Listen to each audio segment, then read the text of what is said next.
Mark, you want to lead the flag salute today? Sure.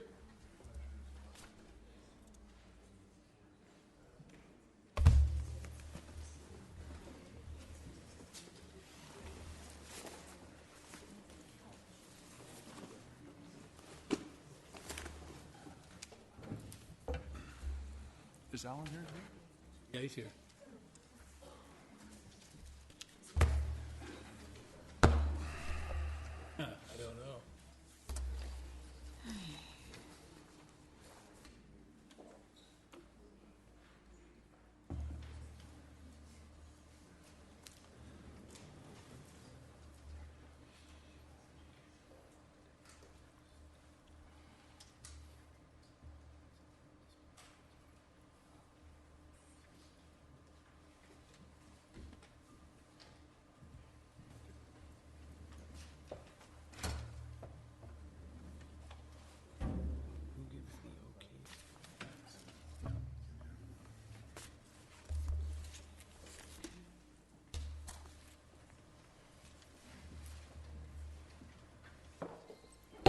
Good morning. Welcome to our regularly scheduled meeting of the Board of Supervisors. Will you please stand and join me in our flag salute and remain standing for a moment of silence.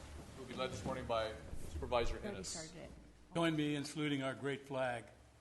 I pledge allegiance to the flag of the United States of America and to the republic for which it stands, one nation, under God, indivisible, with liberty and justice for all.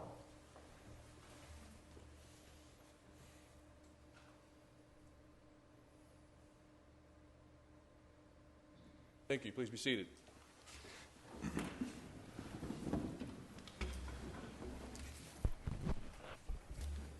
Take up this time our Board of Supervisors matters. We'll begin to my left with Supervisor Vanderpool. All right. Thank you, Mr. Chairman. Just wanted to go over a few things today.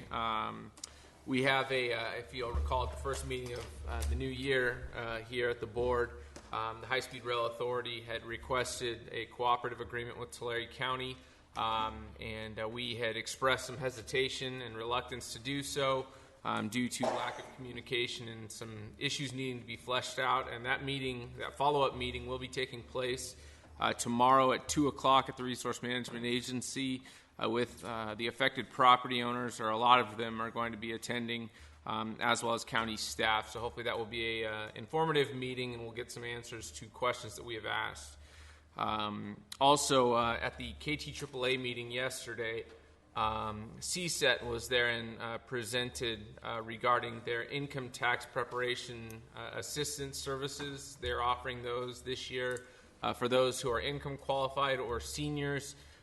There is income tax preparation assistance available to you from CSET. Please do contact them regarding taking advantage of those services. It's a wonderful thing that makes sure that those who are in need of assistance do get that in preparing their tax returns. And then lastly, I wanted to just highlight something from the Kings-Tulare Area Agency on Aging. At that meeting yesterday, we had a presentation regarding a wrap-up of 2014. And they talked about the services that were provided by the entity for seniors throughout the county. And I know there was some fear last year amongst various groups that by KTAAA outsourcing services to the private sector, there would be a reduction in services, private sector, nonprofit sector. But in 1 year, in terms of the outsourcing of Title III services, KTAAA and CSET have worked to increase the amount of services provided to seniors by 25% in 1 year. So I think that's fantastic. Really give kudos to Laura and KTAAA staff, as well as to Mary Ellis and CSET for working real hard to make sure they're providing extensive services to our seniors in Tulare County. So that's all I have, Mr. Chairman. Thank you very much. Mr. Cox. You know, last week I took a trip out to Sequoia Field, did a self-guided tour around the property there, looking at things that needed to be fixed, things that the progress that had been made with the cleanup around the one building. So I spent some considerable amount of time out there looking at that. Coming up in 2 weeks, there's two groundbreakings with TCAG, February 19th, Bardsley Overcrossing, as well as Santa Fe Trail piece. This afternoon, I have the City of Visalia Gang Task Force meeting at 2. Hopefully we'll be done by then, so I can attend that. And 3:30, a property owners meeting for downtown Visalia. That's all I have. Very good. Supervisor Sheedy? This week, hopefully, dirt will be moved for connecting Cameron Creek residents to the water of Farmersville. A lot of wells went out during the drought, so I know that the survey lines have all been put in, and apparently they should be moving dirt this week to connect all those people who lost their wells. Thursday, I'll be attending a Sequoia Yosemite RC&D meeting in Madera, and that's all I have. Mr. Ennis? Thank you, Mr. Chairman. Last week I attended the Farm Labor Appreciation meeting that was put on there at Proteus in Porterville, and I want to thank Sidney Pedraza and Jim Chavez for doing such a great job and bringing all the people together. We had between 80 and 100 people there, and also had a resource fair for them and showed them all the resources, sort of like we do when we have our gang summits, but bringing them together and seeing what the farm labor people have that they can access through the county and through all of our private organizations out there. It was good to go to Bill Whitman's retirement party on Saturday night, and I think he appreciated everybody being there. I don't know how many people was there, but the place was packed, and I would say between 300 and 500 people. So great deal for that. And then I think that just about does it. We do have a food giveaway on Friday that we've got Cutler, Rossi area, Farmersville, and Terabella will be receiving food in a special assessment through, I guess, through the state of California. I have to look at it, but Nisei Farmers Lake. Huh? Nisei Farmers Nisei Farmers Lake. so that's going to be a good deal. And then I've got the Slav luncheon in Delano tomorrow. So that's all I have. Thank you. Thank you. A few items here just to bring to your attention. On next Thursday at 11:30 at the Visalia Convention Center, the local motion awards from TCAG will be occurring. We will be honoring various people and projects over the last year that have stood out as major improvements to our transportation system. This last week, I had meetings with the Kings Basin Water Authority and the Alt Irrigation concerning creating a sub-basin as we move forward into this process of dealing with the legislation of requiring all counties and overdrafted basins to deal with their water problems and seek some balance in their and sustainability in groundwater. The Alt Irrigation, in conjunction with others, is attempting to create a sub-basin which would be east of the Kings River, which would be of great import to Tulare County because a big portion of that is in Tulare County. And we have a hydrological report which would support the creation of such a sub-basin and make it much more manageable than the entire Kings River water basin, which is a huge, huge area. Also on Thursday, I had a meeting as your representative to the San Joaquin Valley Air Pollution Control District Governing Board. And I did want to report that we've had a very successful program of replacing wood stoves and fireplace inserts. And to encourage people to do that, the district has made available funding to help pay for this. This is not a means-tested program, so anyone can qualify for it. We were doing $1,500 per installation, and we went through $4.1 million, and so we added another, I think it was $4 million, and we have limited it now to $1,000, but there's still, as of the last meeting, there's still funds available, so if anyone's looking to upgrade and put in a certified EPA wood stove or go to a gas appliance, funding is made available to help you do that, and it has a great impact on our air quality. I think that's just about it. Yes. The Dinuba Chamber of Commerce. This is the Chamber of Commerce season. The Dinuba Chamber of Commerce will be having their annual banquet this Friday night at the Dinuba Memorial Building at 6 o'clock, and certainly would invite anybody to attend that. So at this time, we will go now to our public comments. I do have a request, and we're not limited by the request, but I have one from Jenna Salazar and Josie Chapman regarding the Tulare County display at the state capitol. Good morning. Good morning. You can use Both either microphones. Good morning, Supervisors. My name is Josie Chapman. This is Jenna Salazar, and we just want to briefly tell you about the completion of the project that we completed at the Capitol. We did leave you a handout that has a couple of photos, and I'll let Jenna give you some of the details. As of Friday, December 19th, visitor to the California State Capitol in Sacramento will now see a new display for Tulare County. As you know, each county has a large shadow box display for all visitors to the state capitol to view, representing what their county is known for or has to offer. During our trip in May 2013 to the state capitol, our leadership portable class was inspired to undertake the project of updating the county's display. The previous display's primary focus was agriculture. While this is a significant industry in our county, the class felt that the Tulare County has a lot more to offer and wanted to communicate that to the rest of the state. The new display showcases the sequoias, agriculture, and points of interest. While all of the class members were from Porterville, the group was dedicated to representing the county and its various regions as a whole. In addition to the board's support for this project was also supported by Eric Coyne, Film Commissioner and Tourism Manager for Tulare County, Porterville City Council, the Tule River Tribe, Sequoia Tourism Council, Porterville Noon Rotary, and various chambers of commerce throughout the Tulare County. Because of the location of Tulare County display in the Capitol building, coordinating an installation date required extensive planning involving state police, Capitol staff, and union workers. Had we known how long this project would have taken at its outset, we probably wouldn't have chosen to do it. But there was a wonderful feeling when we got it in, and we couldn't be more pleased, and we thank you so much for the opportunity to do this. Well, we want to thank you for your effort to do that very much, and appreciate we have a nice little photo here. I see that there's a picture of the Springville Rodeo on there, and I Yes. assume you covered all of Tulare County and not Yes. just District 5. Yes. Is there any other districts? Oh.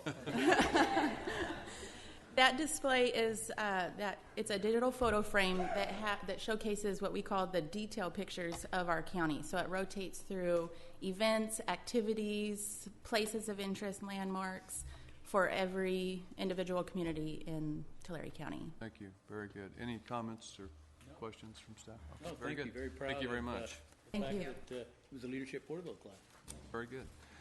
Are there any others who wish to address during public comment? Sheriff, good morning.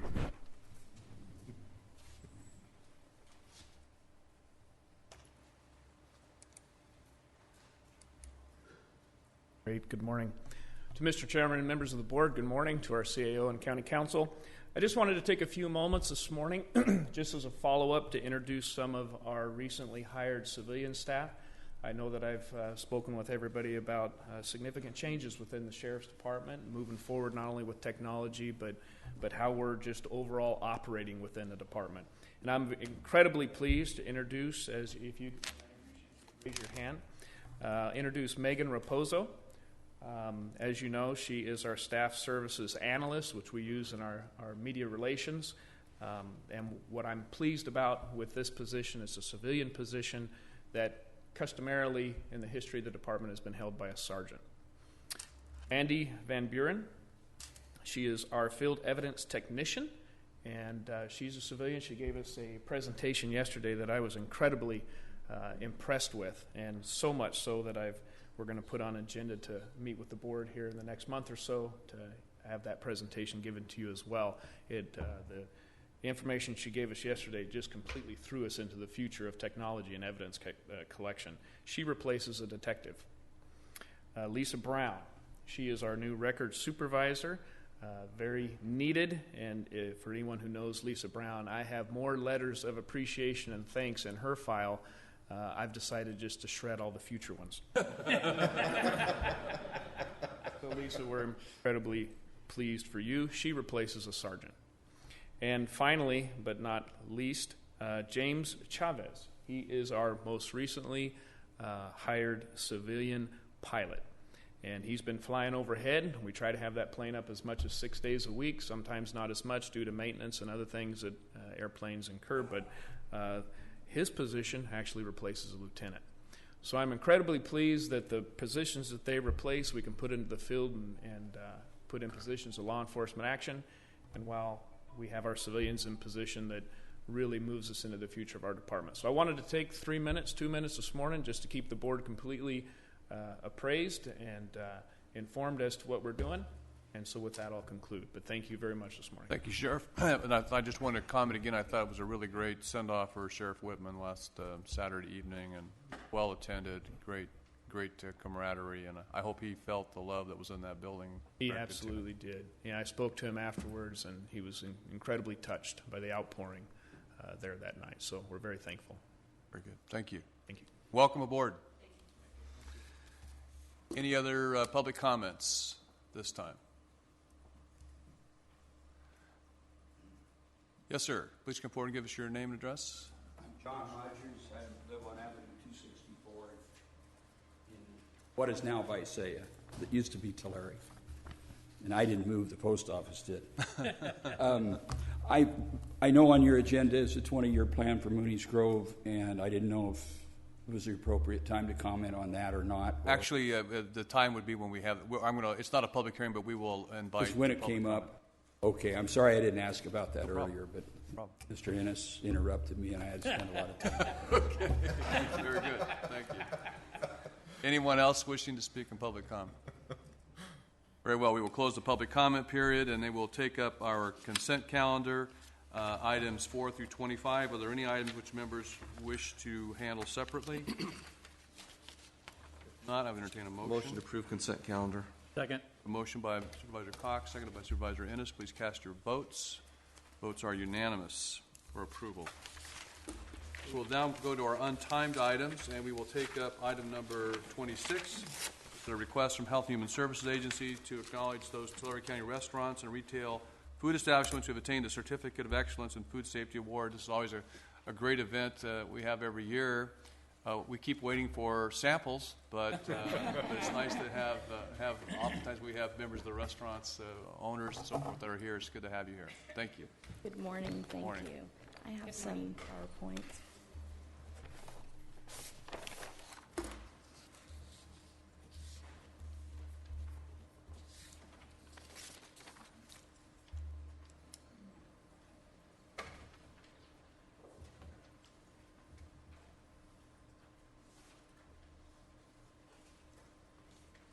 Good morning, Board of Supervisors, CAO, County Council.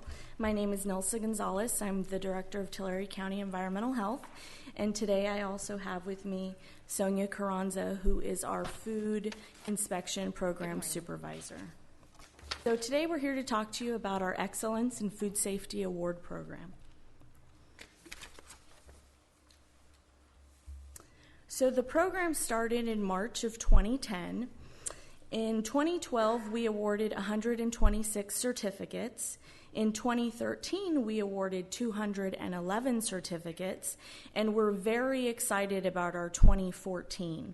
This year, we're awarding 397 certificates. So I think that the influx of the awards clearly demonstrates the positive effect that the program is having on our food industry. So food facility names are always posted on our environmental health website and, of course, in the media. Award winners have shown their ongoing commitment to providing safe food to their customers. Winners are awarded a Window Cling Award ribbon, which Sonia has here. It's a clear sticker that goes on their front window so that customers could see that when they come in. They're also awarded a certificate. They are awarded recognizing the facility for outstanding performance and exceptional commitment to safe food handling. So what is the criteria for this program?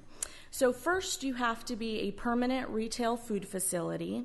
You have to be in good standing with our Environmental Health Services Department. And then most importantly, you have to achieve at least a 95% or above on 3 consecutive routine inspections from the department. And that's quite a task to accomplish. That usually takes anywhere from a year to a year and a half to achieve. So what are our goals for this program? It really does take an entire team, not only from the part of our inspectors, but our business owners, our restaurant managers, all of our chefs, our waiters and waitresses. So it's a team effort. We as inspectors focus our efforts of the food operators on food safety. Overall, we're lowering foodborne illness incidences within the county. And of course, we want to make sure that we're recognizing and rewarding winning food establishments for their excellence in food safety. So this is what our 2014 certificate looks like. And we brought a sample here to show you. So this is what they're going to post up in their restaurants. So the next part of our presentation, please bear with us. We're going to read through 397 restaurants, and we felt that it was so important to read and recognize each restaurant because it really is an amazing job that they're doing in our communities.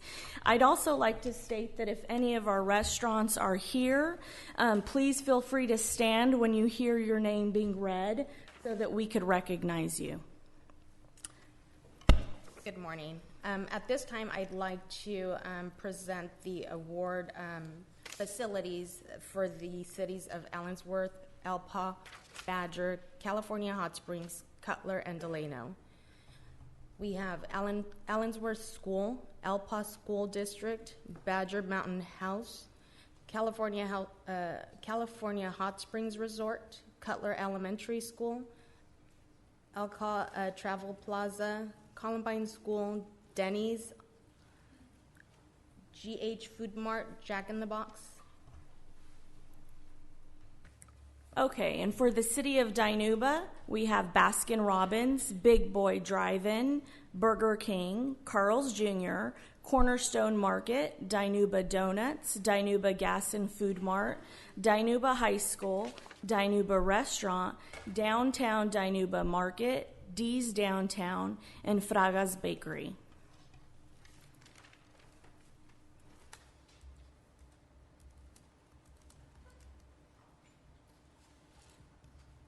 Continuing on for the city of Dinuba, we have Holiday Inn Express, IHOP, Juanitos Express, KFC/Long John Silver's, Little Caesars Pizza, Mariscos Los Compadres, McDonald's, Me and Martha's Express, Mega Video, Paleteria y Neveria La Placita, Perco's Pizza Hut, Walmart, Washington Interim School, Wilson Elementary School.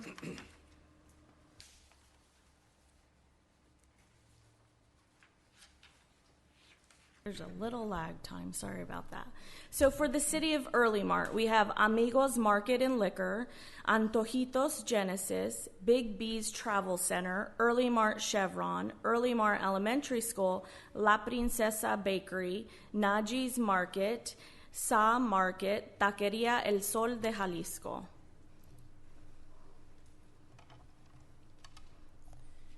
For the city of Exeter, we have the Boys and Girls Club of Sequoia, Burger King, El Nuevo Mexicali, Exeter Central Kitchen, Exeter Golf Course, Exeter Minimart, Hometown Emporium, Kirkman's VIP Pizza, McDonald's, R&N Market, Rite Aid, Save Mart, Straw Hut Pizza, Taco Bell, TCBY, and Vallarta's Mexican Restaurant.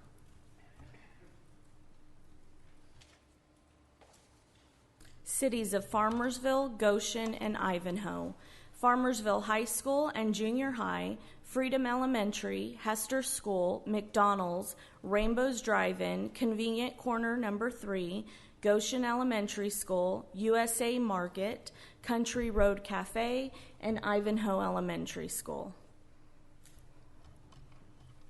For the cities of Kingsburg and Lindsay, we have Kingsburg River Elementary School, A1 Food Gas Mart, Burger King, City Food Mart, Fast Trip Food Store, Lindsay Unified Central Kitchen, McDermott Field House, Rite Aid, Save Mart, Starbucks, Taco Bell, and Tony's Pizza. Cities of Orosi, El Cesar, El Pio Pio, Golden Valley School, Hong Kong Chop Suey, Los Toritos Taqueria, Arosi High School, Arosi Martin Deli, and YR Pizza Planet.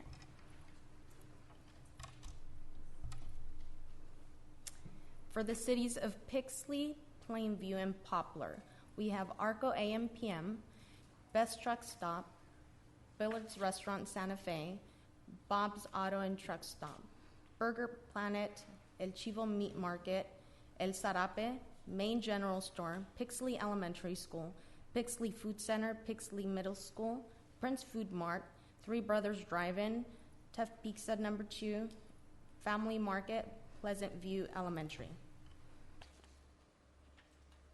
City of Porterville, Alta Vista School, Bellevue School, Burger King, Burton Elementary, Burton Middle, Burton Pathways Charter Academy, Country Cooking, D Street Chevron, Dad's Doghouse, Denny's, Dickey's Barbecue Pit, Domino's, Don Vino's Italian Kitchen, Doyle Elementary School, Family Mini Mart, and Frank's Fine Pastries. Continuing on with City of Porterville, we have Granite Hills High School, Grace Chili Dog, Henderson Chevron Food Mart, Jamba Juice, Jim's Maple Academy, JJ's Food Mart, Los Robles School, McDonald's, Mom's You Bake Pizza, Menachie High School, Monte Vista Elementary School, Olive Street School, and Pioneer Middle School. Pizza Hut, Porterville College, Porterville High School, Roach Avenue School, Rockford School, Santa Fe Elementary School, Save Mart, Sequoia Middle School, Sherwood Handy Market, Shop and Save Market, Spoon's Frozen Yogurt, Starbucks on Olive, Starbucks on Main, Starbucks on Henderson, Subway on Main Street, and Subway on Henderson.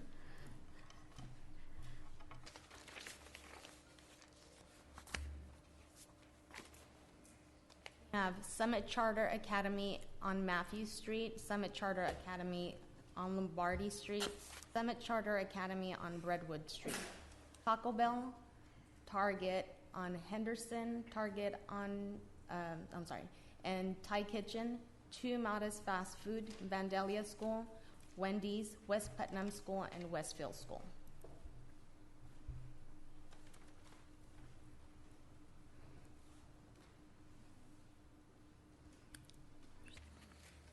A little bit of a lag time. Let me just go back and make sure I didn't skip. There we go. Cities of Rich Grove, Springville, Strathmore, Sultana. Rich Grove School, Hamburger Stand, Sycon, Easy Shop and Go, Harmony Charter Academy, the Strathmore Elementary School, the Strathmore Middle and Strathmore High School, Sunnyside School, the Orange Works, and Munson Sultana School.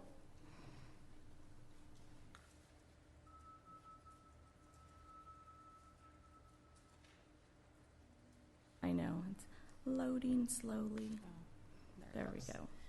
For the cities of Tarabella, Three Rivers, and Tipton, we have Blanca Market and Deli, Carl Smith Middle School, Sausalito Elementary School, Comfort Inn Suites, Riverview Restaurant, Sierra Subs and Salads, Staff of Life, Three Rivers School, Farmer's Burger, Holstein Cafe, Tipton Chevron, Tipton Elementary School, Tipton Food Center, and Tipton Shop. City of Tulare, 99 Food Market, A&W Restaurant, Alejandra's Mexican Restaurant, Alpha and Omega, Alpine Vista Elementary School, Amigos, Apple Annie's, Arco AM/PM, Arsenio's Mexican Food, Big Kahuna Yogurt, Black Bear Diner, Blackstone Market.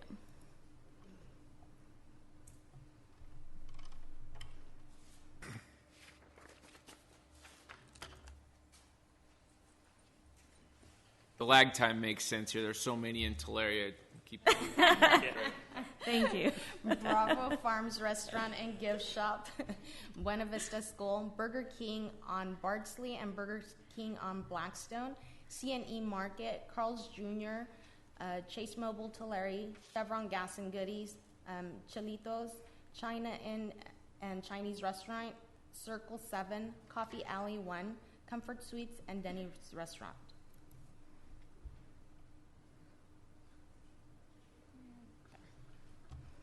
Domino's Pizza, Donut Village, Fast and Easy, Foster's Freeze, Fred's Famous Barbecue, Fruitland Fresh, Fugazi's, Garcia Family Pizza and more, Grand Star Buffet, The Hampton Inn, and Hazel's Kitchen.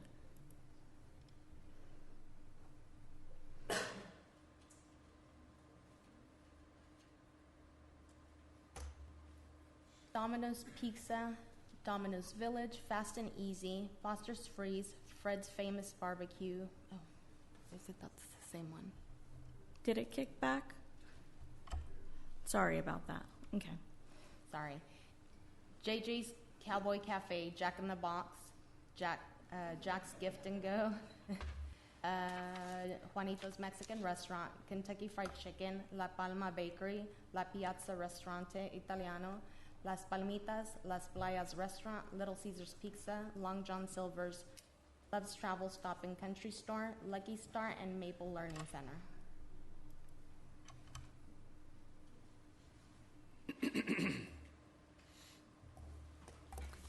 McDonald's, the McDonald's in Walmart, the McDonald's on Cross Street, on Bardsley, Me and Ed's, the Meizenheimer Center, Mickey's V Cafe, Mission Oak High School, North Star Gas and Food Mart, Oak Valley School, Ocean Basket, Old Firehouse Pizzeria, Open Country Swap Meet, and Page Avenue Mini Mart.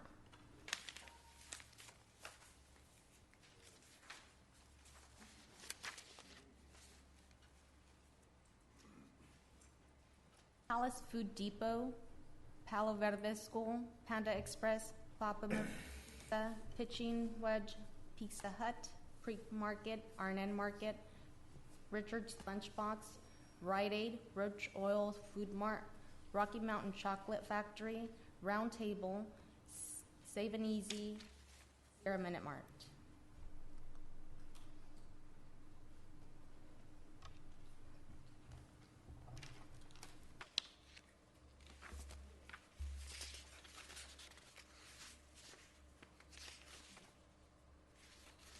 Snow White Drive-In, St. Elois's School, Starbucks, Stop and Go Valero, the Subway on Bardsley, Subway on J, Sundale Union School, Super Stop Food Mart, Taco Bell on Tulare, Tacos Guadalajara, Tacos Reyendo, Taqueria Guadalajara, Taqueria Las Flores, Taqueria Mi Ranchito, Taqueria Rincon Tapatío.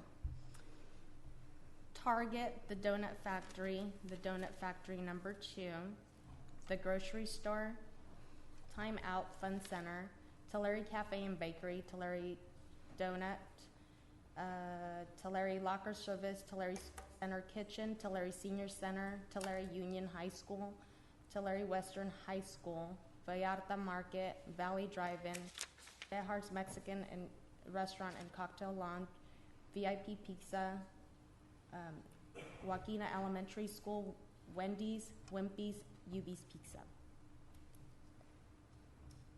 City of Visalia, A&W Drive-In, Adventure Park, Arby's, Baja Fresh Mexican Grill, Big Kahuna Yogurt, Boingo's Bounce House, Burger King, Charcuterie, Chipotle, Circle 7 Liquor, Dairy Queen in the Visalia Mall, Denny's Restaurant, El Diamante High School, Elbow Creek Elementary School.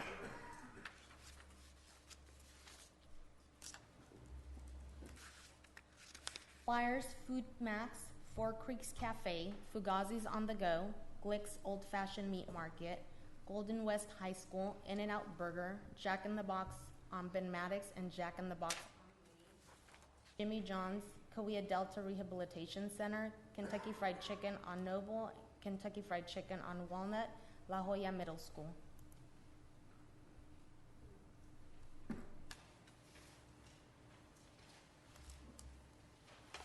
Little Caesars Pizza, Long John Silver's, McDonald's, Me and Ed's, Mineral King School, Mountain Mike's Pizza on Walnut, Naturally Nuts, Outside Creek School, Panda Express, Panera Bread, Papa Murphy's, Picnic Sandwich Shop, and Paisanos.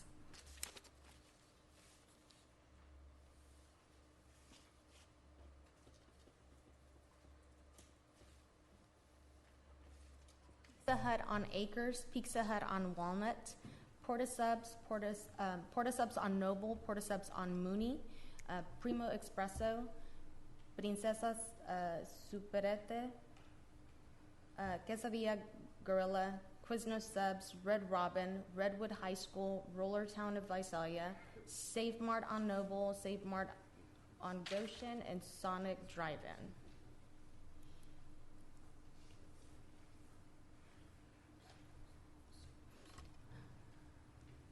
Sonic Drive-In on Caldwell, SP's Burgers, all the Starbucks you could think of.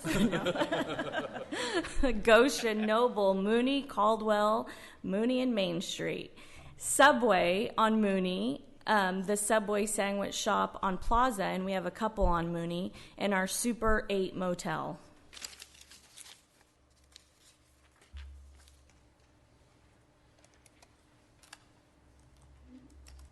Taco Bell on Noble, Taco Bell on Dinuba, Taco Bell on Mooney, Target Store, Tazeria, The Frosted Muffin, Tutti Frutti Yogurt, Visalia Fairfield Inn, Visalia Stadium 10, Visalia Unified School Center, Washington School, Wendy's, and Yo Diggity Yogurt. For the cities of Woodlake and Woodville, and this is our last slide. Castle Rock School, General Food Store, New China Restaurant, Sequoia Union School, Subway, Woodlake Central Kitchen, Woodlake Donuts, the Woodlake Drive-In, Woodlake High School, Lucasa Market, and the Woodville School. And so now I'd like to congratulate all of our 2014 Food Safety Award winners. If there was anyone here in the audience, please stand to be recognized.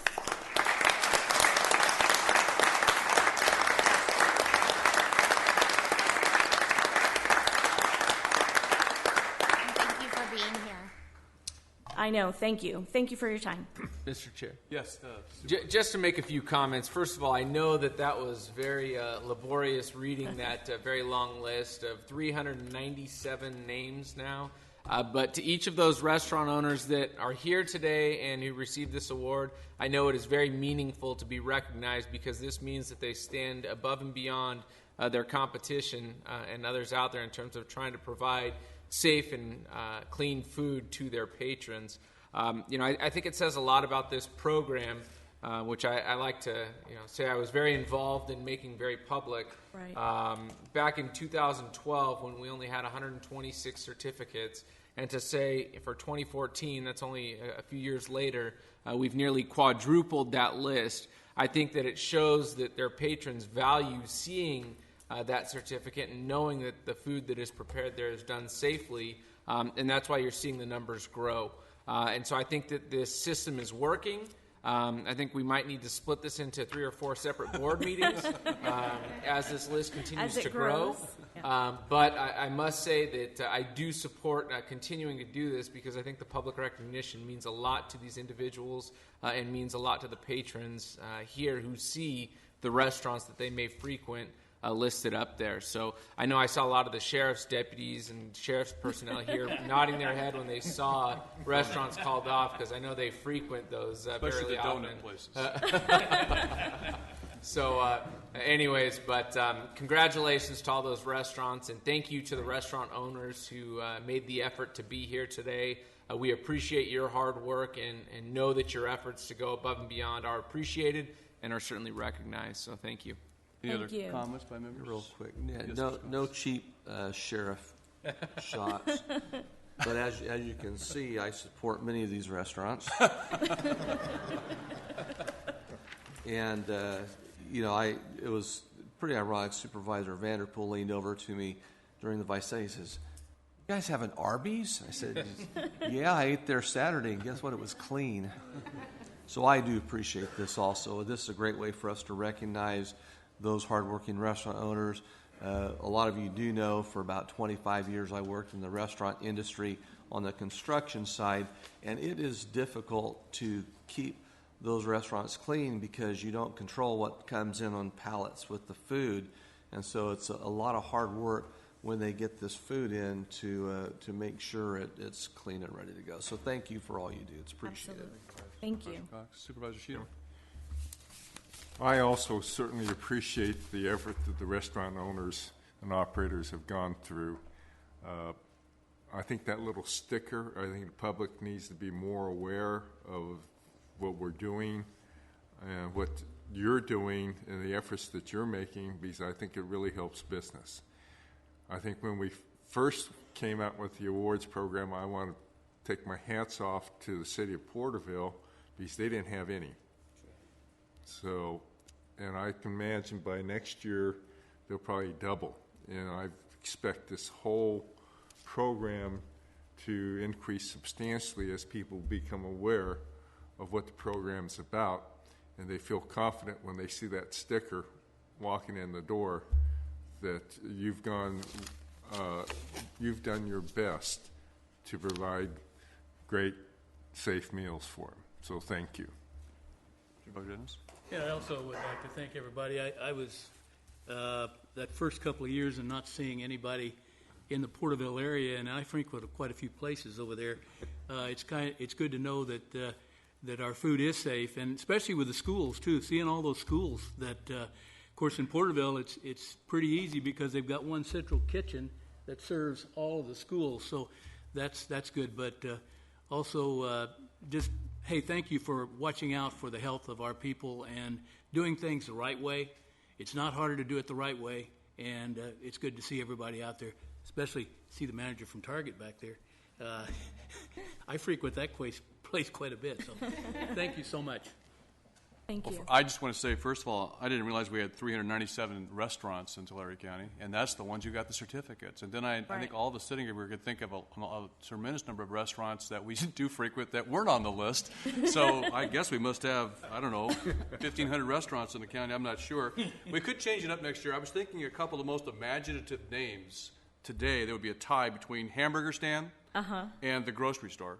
And then I thought the one that overcame the most difficulty with the name would be Tough Pizza. But anyway, appreciate the effort that goes into doing this from our staff and our inspectors and to the restaurants for their compliance and for working diligently to provide safe and healthy food for the people of Tulare County. So thank you very much. Thank you. Thank you. We have a public hearing which will be coming at 10 o'clock, and we'll need some time on item 27. So if we have some items in closed session that we might handle quickly, it might be a good time for us to take care of those right now.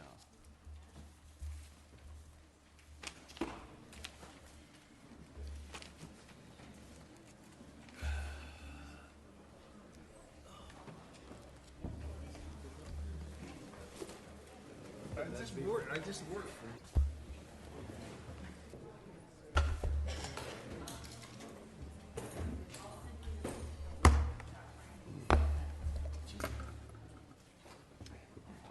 Board is back in session, and because we anticipate that the timed item may take an extended period of time, we're going to take up the Mooney Grove untimed item first, and we'll entertain a staff report at this time. We will allow the public to speak. We'll limit them to 3 minutes after we've had a staff report and question and answers from the board. Good morning. Good morning, Mr. Chairman, members of the board, Mr. Rousseau, Ms. Bales-Lang. My name is John Hess with the County Administrative Office. In just a moment, our consultants are going to come up and make a presentation to you regarding the 20-year Mooney Grove Conceptual Master Plan. But before they do, I just wanted to make a couple quick opening remarks.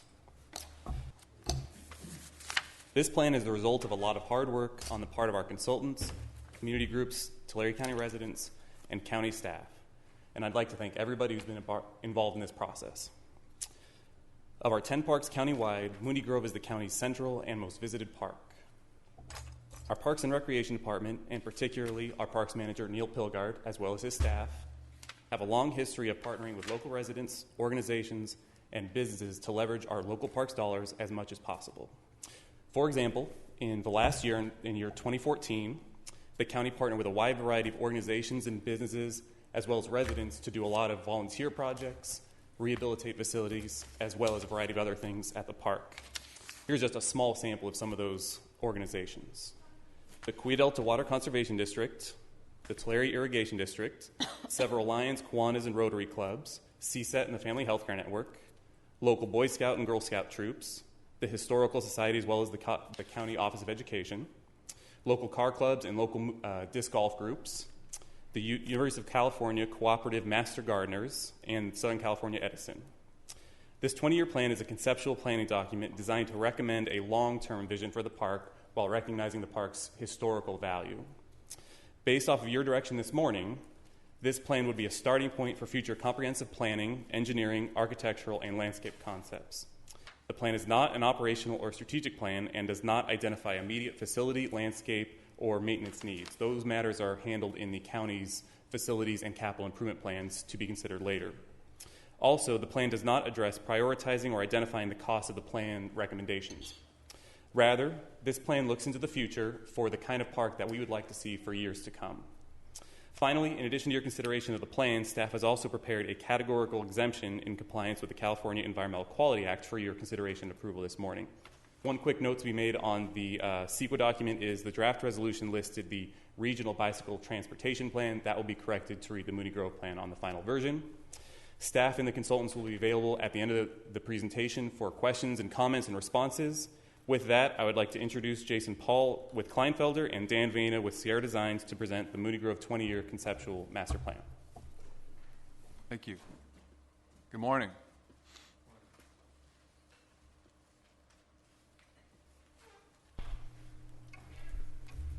Good morning. Morning.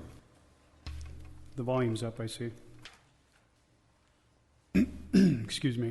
My name's Jason Paul. I'm with Kleinfelder. And we have Dan Vena with Sierra Designs. And we were part of a team that put together this 20-year conceptual plan. Appreciate the time to go ahead and present it. We're part of what the county is trying to process here and accomplish during this process. This is an important plan. It's important to the county. It's important to the residents of the county. We put a lot of work into it, and we feel like the product is a very positive product. Moves and lays the groundwork for moving into the development phase of this great park in the county. The process was pretty much initiated by the county's. Let me move this forward. The process was initiated by the county, pretty much tied to the $1.45 million grant that was successfully obtained by the county in coordination with the Historical Society. We had 4 tasks to accomplish. One of them was laying out a base plan for the park. The second one was designing the new museum of agricultural history of ag labor.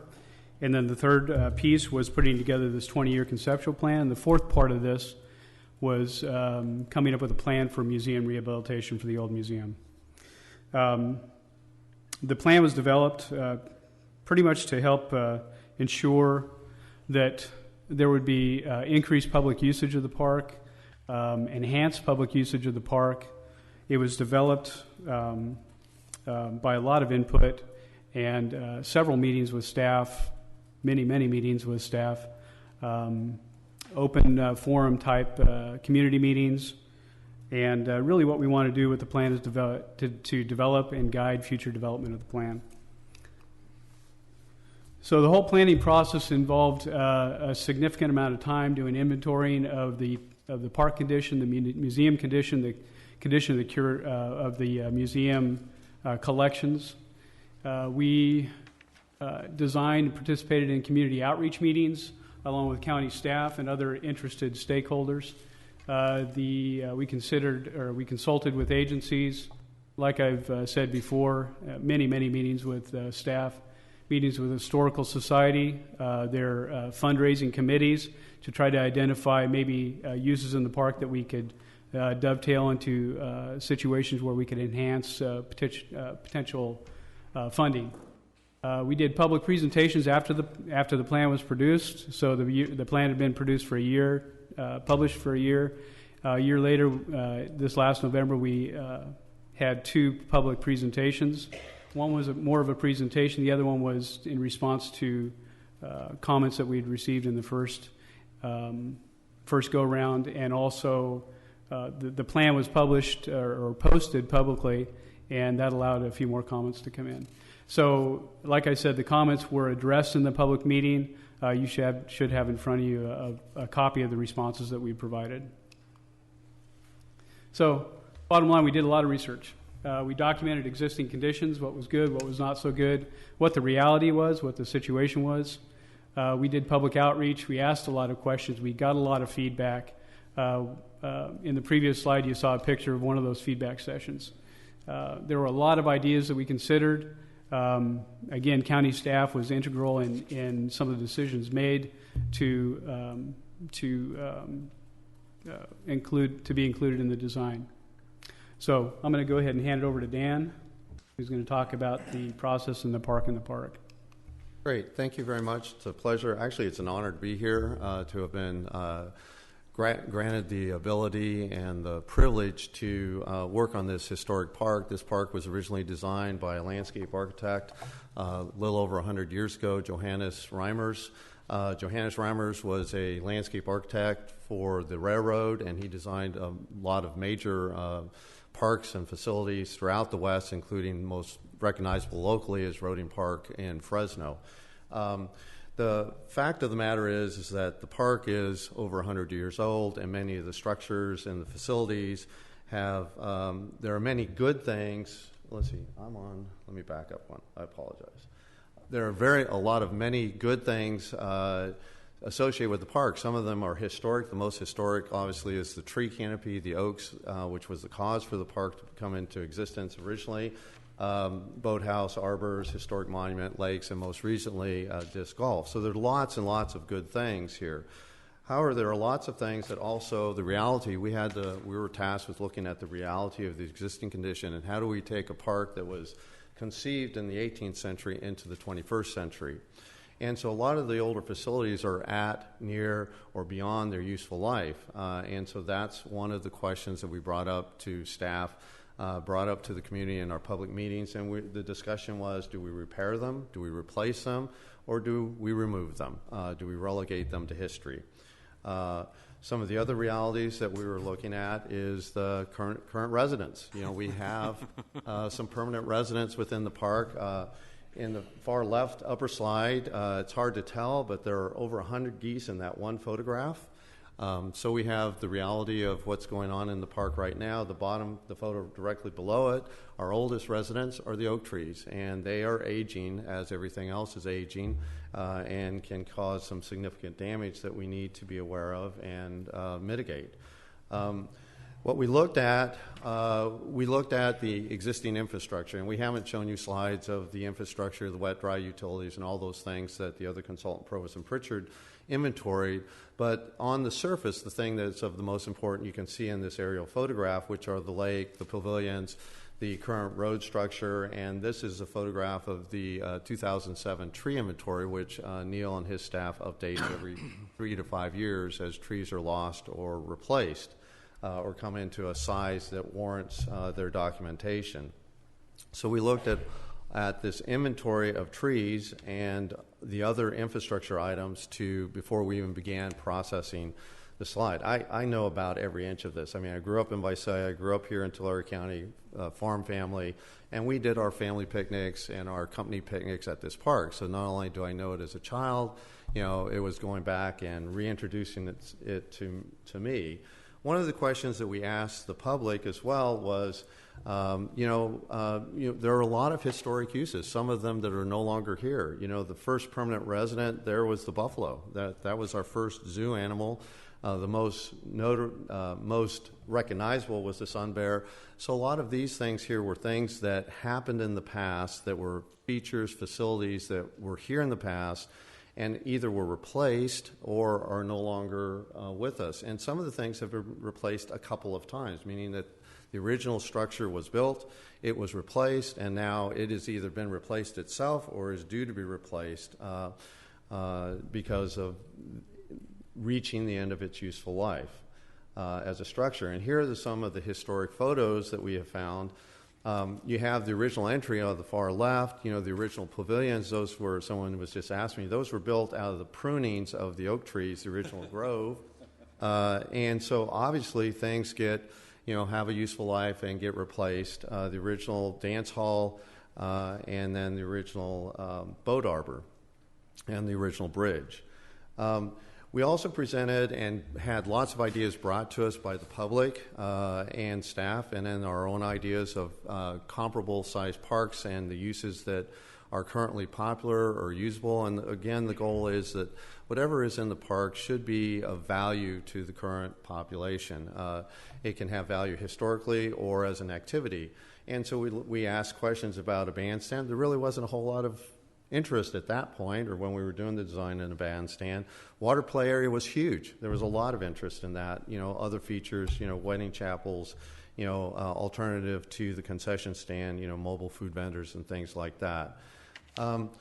What came out of this is that the number one use for the park is still the number one use that it was for 100 years ago, and that is to have picnics and gatherings of family and friends. And so the primary concern or the primary impetus for our design was that the things and the features and the facilities that are developed should support that number one use, which is a place to gather for the entire community. And Mooney's Grove is known throughout the county and actually throughout the state. And so for this, there are lots of things that happen there that are current, and some of these are current events that are happening now, things that and events that occur in the park currently, and some that have occurred but are no longer regular items. For example, car shows are regular, barbecues and reunions are regular. Cross-country races, for those of you that don't know, this is the home course for the great Mount Whitney cross-country team. And on the far left, I have to brag, that's my son Bryce, but unfortunately he ran for Redwood. Very proud of him, even if he ran for Redwood. And then on the right, we've had reenactments and Pops in the Parks, which aren't currently an every year event, but so there's some interest in bringing some of these types of things back. The other thing we looked at is that the opportunities to serve and expand the current user base. The uses and people use parks differently today than they did in the 1900s. Yes, there is the same core use of public gathering, picnics, and outdoor recreation. So we looked at linkages of Mooney's Grove Park to surrounding communities through trails and recreation development along the waterways, transit, and then providing amenities that are wanted and appreciated and appropriate for today. The other thing that unfortunately is that some things have reached, as I mentioned earlier, the end of their useful life.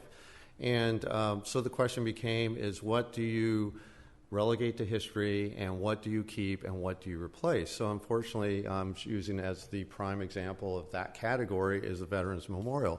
Well-intentioned, built by volunteers, but unfortunately has exceeded its useful life as is.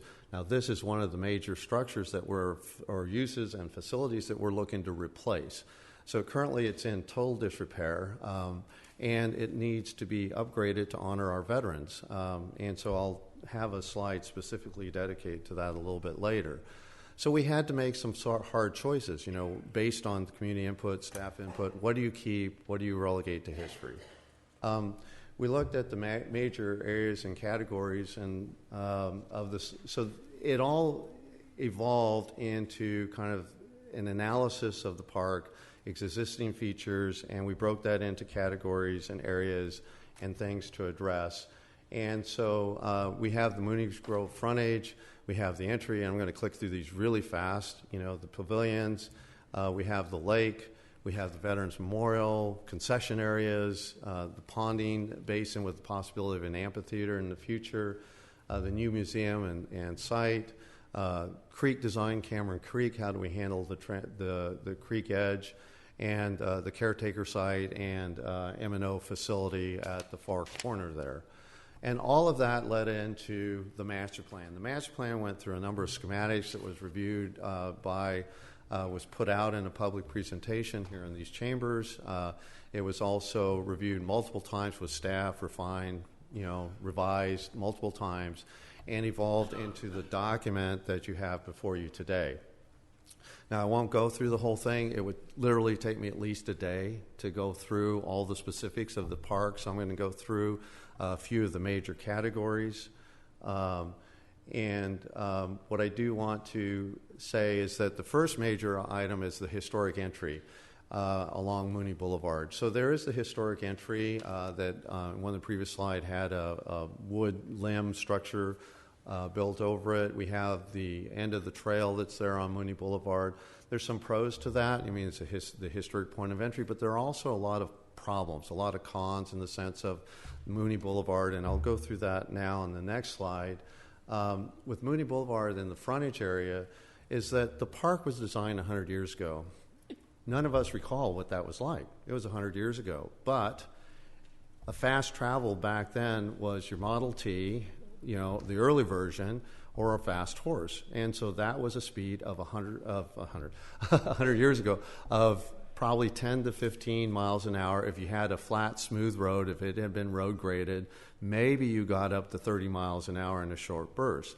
But in reality, back then, most people traveled here by walking, carriage, horseback, or basically historic autos. So the travel speeds back then were 10 to 15, maximum, 30 miles an hour for short bursts. One of the public meetings we had a police officer, City of Visalia, and I said, well, what's the average speed now? And his response was, well, it's posted at 60, meaning it's faster than 60. We have a huge amount of traffic on Mooney Boulevard, and so it's a problem. And on a busy Easter weekend, the busy weekends, we have traffic that's backed up, and it will become unsafe. The number one issue is that there's that Mooney Boulevard, ultimately in discussions with Caltrans, will more than likely the left-hand turn lane on the southbound traffic, basically from Visalia, at some point in the future will be closed. Caltrans, at some point, the traffic volume will exceed. They have said no, at least currently. You can always choose to fight with Caltrans. No to a stoplight because they're going to have one at 272, and there's one existing at the county facility there. And so they're saying no because the traffic would back up and because Mooney's Grove has such a high demand at certain times that left turn lane would back past into the next intersection and beyond. So they're saying, as far as they can tell, that won't be allowed. So I went a little too long on that slide. But the reason is, so then given that potential reality, which could happen in 10 years or 20 years, probably at the end of the life cycle of this master plan, that there's going to be a need for relocating the entry. So we are proposing that or the master plan proposes and was vetted through staff, that at some point in the future, Avenue 272 will become a major east-west arterial for the city of Visalia. It essentially will become the new Caldwell Avenue. So 4 to 6 lanes of traffic going east to west. And at that point, what we're proposing is that the new entry, and here I'll apologize to the public, but here that this is the entry drive, or the proposed new entry drive. There's an existing drive here, which is the back entry to the county radio tower and 911 center. So for the public, this is the new. Going on. This is the new entry location off of 272, which is right here. So that would include an entry station, which is way deep into the park, and that allows for a double lane worth of stacking.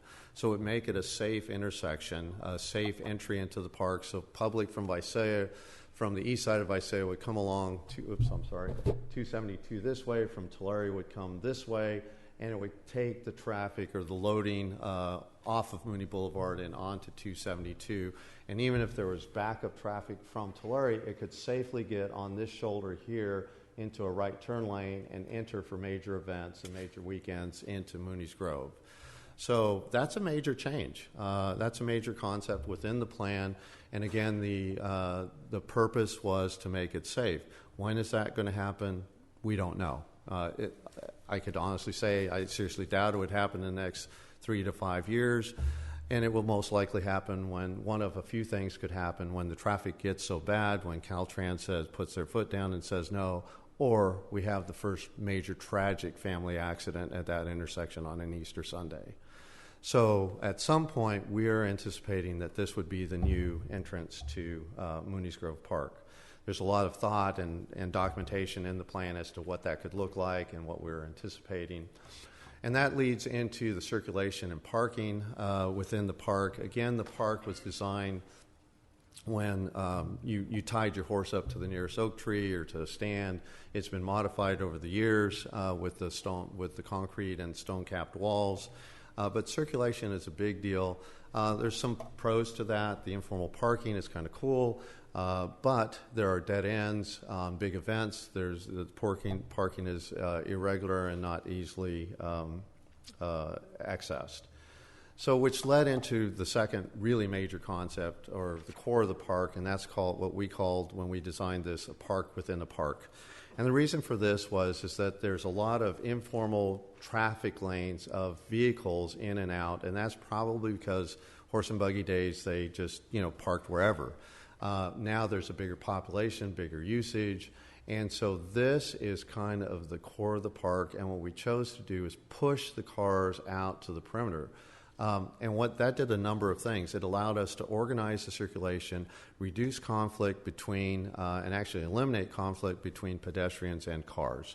It also gained land. It gained park space. We took that. We still can park 600 cars on the biggest weekends, organized parking. There's plenty of parking in dedicated kind of off areas for event parking, but we can park the same number of cars, just organizing it a bit better and providing more land for park users. It's really sad. I was out there on a big Sunday, and there was a family in this little bitty grass island surrounded by cars trying to have a picnic and monitoring their 2- and 3-year-old. And it was, I want to say, the grass spot was about the size of this, and there were cars all around it. So we eliminated that, and if you can see in this photo, I apologize. Here's the museum. All this is parking or travel lane here, and here's the edge of the lake there. And so our proposal is that this is the entry court now to the old museum. This would become paths, still usable for special events and for maintenance vehicles. And then this area here that's all paved there becomes now grass, land, sloping lawn down to the lake. So it becomes a much more friendly, pedestrian-friendly, usable space within that area there. And again, still usable if needed for special events and for maintenance vehicles, car shows, things like this.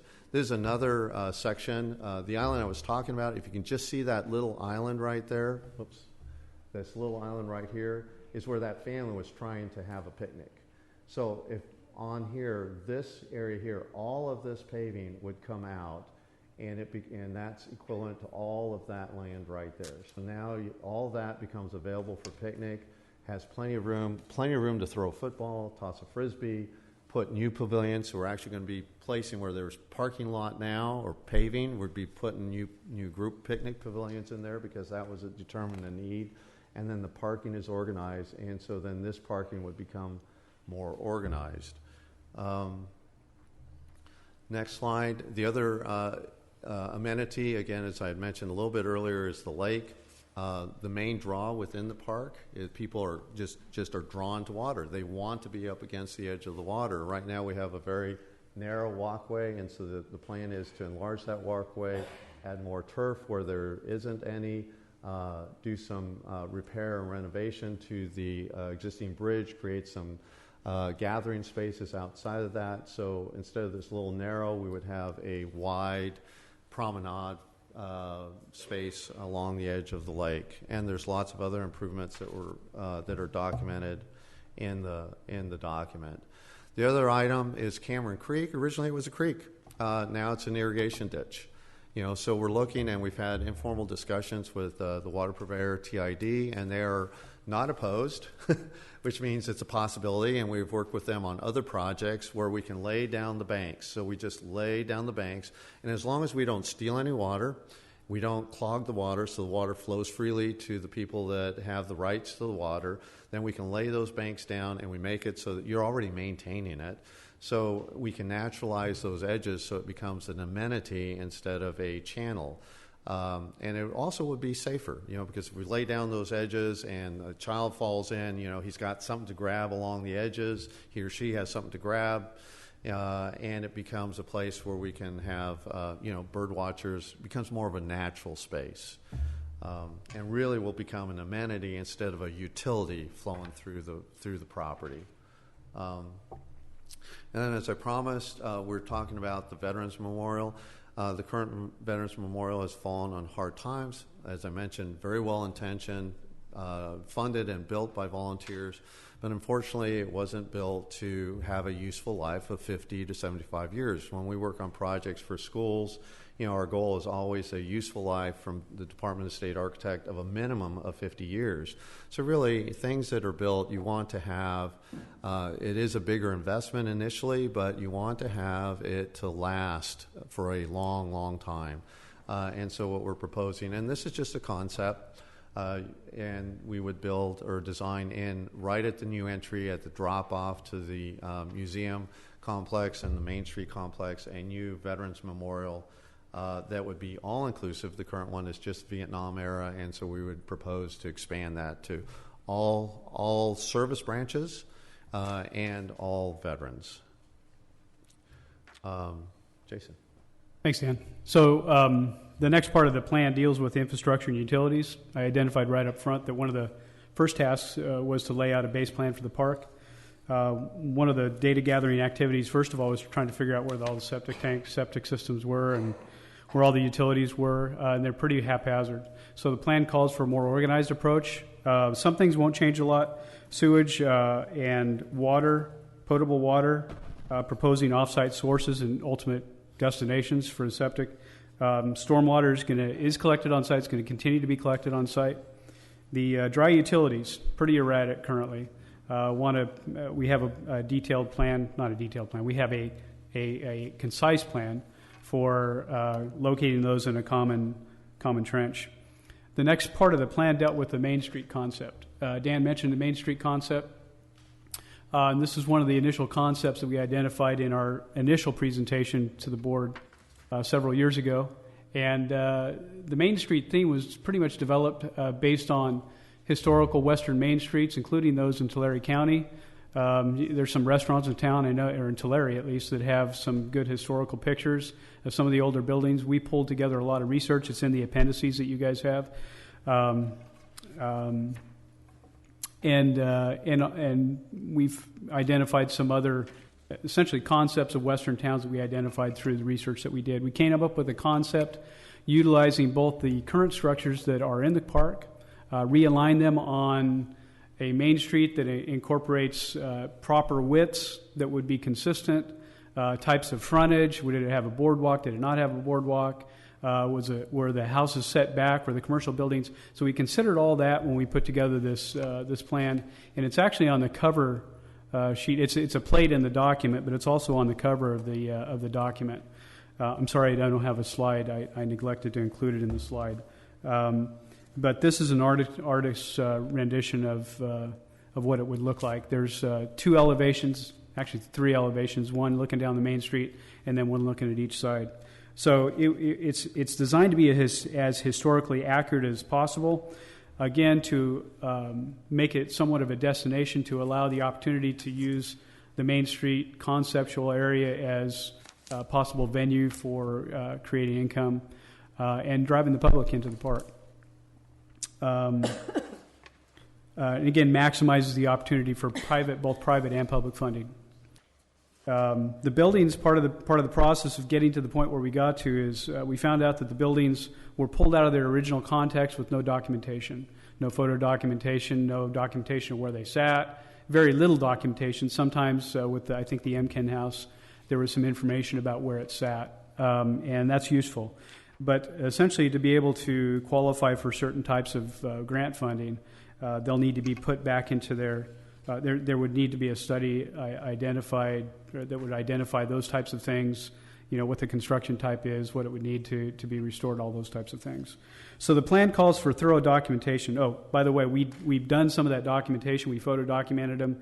We measured them and basically plotted them out on as-built plans, which you'll also see in the document there. So the plan calls for thorough documentation, preservation, restoration in accordance with, I'm sorry, I didn't move this ahead. Restoration in accordance with the Secretary of Interior standards. Okay, and those standards are also included in the plan appendices. So the plan has a pretty detailed step-by-step procedure of what needs to be done for those buildings. And again, it may serve as a revenue venue for, and also for special events and celebrations. There are a couple of additional features that are proposed, such as an Indian village, small plots of agricultural land to be in keeping with the purpose of the museum. So, like I said, the museum rehabilitation technically wasn't part of this task, but we included a summary of what we proposed for that, and I'm going to cover that real briefly. I know we're at the end of our time. The phase plan, there's a phase plan for rehabilitation, essentially repurposed. Did I go ahead? Sorry. Yeah. Let me back up. There's current issues affecting the museum. One of the main drivers for getting the funding for a new museum is that we couldn't put a roof on the old thing. The forms, the architectural structures are not compatible with the original building. The original building may be appropriate for inclusion in as a historical structure. All those things would need to be dealt with. So we propose pulling off the additions, taking it back to the original structure that was built in the 1940s. And housing curation collections in another building that would include it would be basically a barn type structure or a warehouse type structure with the facade of the help me thank you yeah, nothing like going blank on a presentation. So taking that facade, put it on the front of it. But there are numerous issues. There are biologic infestation, both by rodents. There's moisture infiltration. Makes it really hard for your curator to maintain control of those and preserve them for future generations. So again, there's a phased plan for rehabilitation that'll include repurposed uses of rooms in the original building, relocation of parts of the collection and in vignettes to appropriate locations in Main Street within the restored historical buildings, sometimes outside. There's a lot of agricultural equipment. One of the buildings in the southeast corner of the park currently is proposed for a building for an actual shop to both store those things and work on them. So, and I already talked about the main building and its consideration for the National Registry. So, how do we end? Essentially, the plan's conceptual. John stated that right up front. This is designed to be a conceptual plan. It's a starting point. It's a kind of a backbone. We've laid the groundwork. We've talked a lot about infrastructure and getting the park ready for the things that we propose that would be good ideas for development in the future. It was based on significant input from the public and other stakeholders. Lots of interaction with the county and county staff, park staff, museum staff, several meetings. So the next step would be approval of the plan as a basis for moving forward.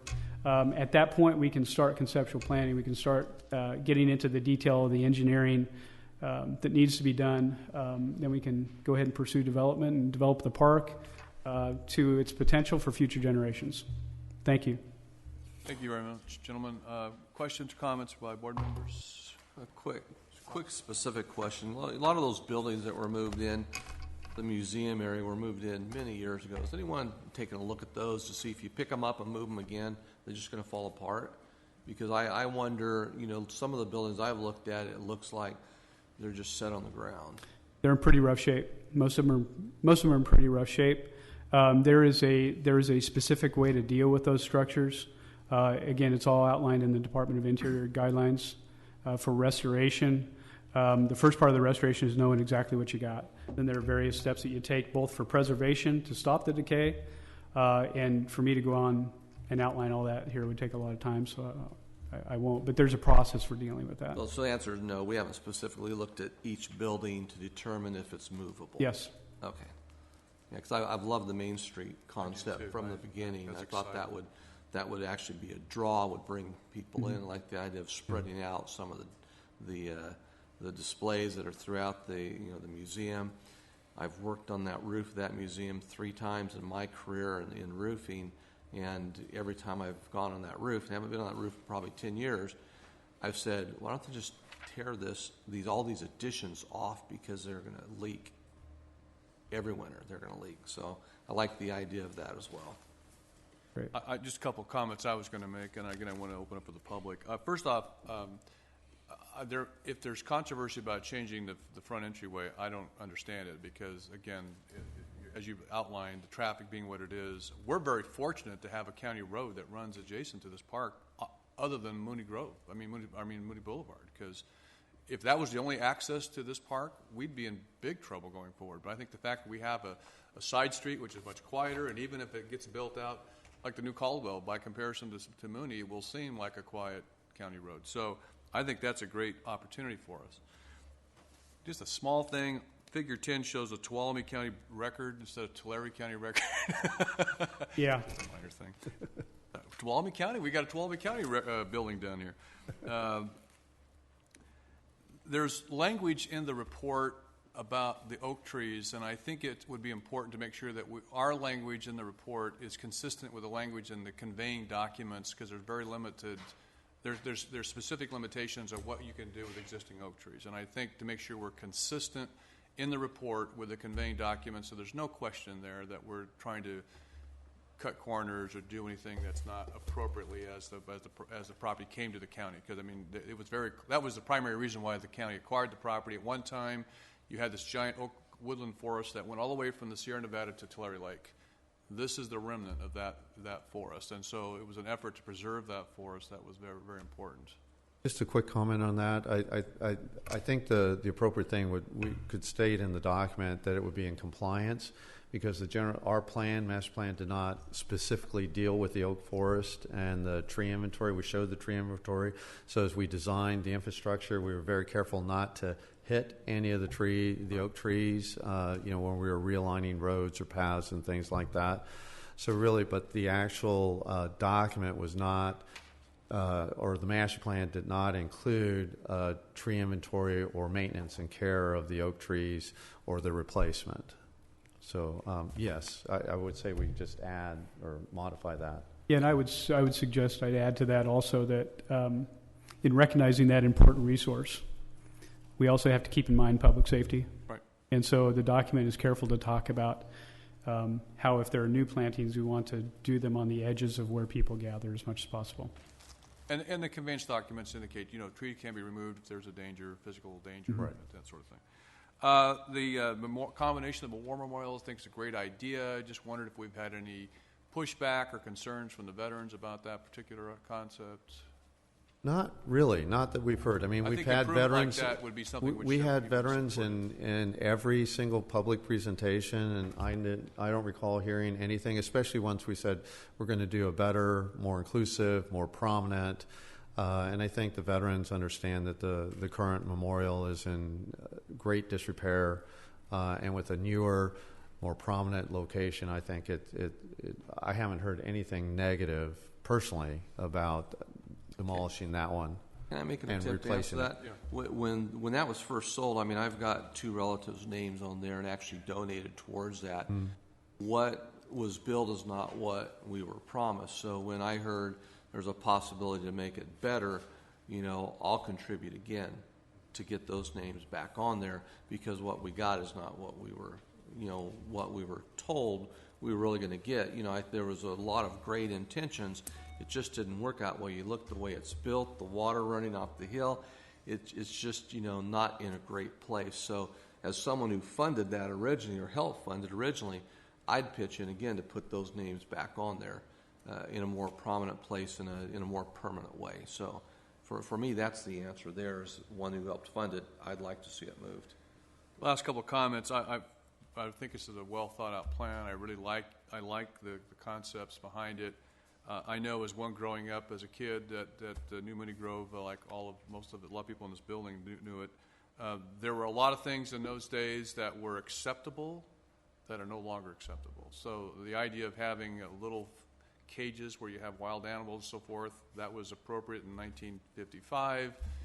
In today's modern world of how you're supposed to, be kinder to animals and so forth, those are not going to happen. So Right. some of the things that we think about as kids as being part of the fun of the park and so forth, and we wish it could come back, we recognize there are some things that just aren't going to happen. There are also financial realities, and what was financially feasible at one time of having a Ferris wheel, or not a Ferris wheel, but a merry-go-round and so forth, carousel there. Again, it's hard to imagine how those things would be able to survive in today's economy, because you just don't exist on trying to have people there on a part-time basis. So, and I realize that this is still conceptual. There can be changes made to it and that sort of thing. And so I want to make sure everybody understands we're not adopting a plan today. We're adopting a concept. We're going to be dealing with the CEQA analysis. But there's a lot of work yet to be done and what the final outcome will be. Oh, one other thing I want to say, I like the idea of taking the creek and making it more natural. It's always bugged me because I thought that should be a feature of the park, and instead it's just like an ugly, concrete strewn, deep ditch. And I thought, really, Monet and a lot of his painting, really, they show all of the water lilies and everything. People don't realize that was something he was instrumental in creating, and it was not all the time. It was like this. It was canals that sometimes had water in them, and sometimes they didn't have water in them. That's part of our history. We don't have a lot of perennial creeks. A lot of our creeks were ephemeral creeks. So you had water in the wintertime and in the spring, and then the rest of the time they were dry. But that's part of the natural beauty of the valley, and so I really think that's a great concept. Great. I don't want to take up any more time on this from the board. If there's no other questions. Before we take action, I would like to entertain any public comment. Public comments will be limited to 3 minutes on this matter, so if anyone would like to address the board at this time, please come forward and do so, and give us your name and address. Thank you for your time. Thank you, gentlemen. Thank you.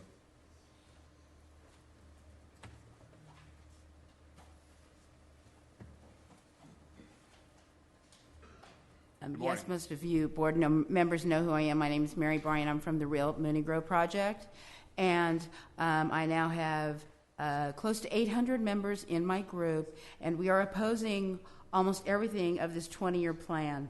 What the people want is, we want the rowboats back. We want the concession building brought back. We want the above-ground rock pond. We want that restored. What they're not telling you in this plan is what they want to destroy. And my group has offered to come in. I am nonprofit.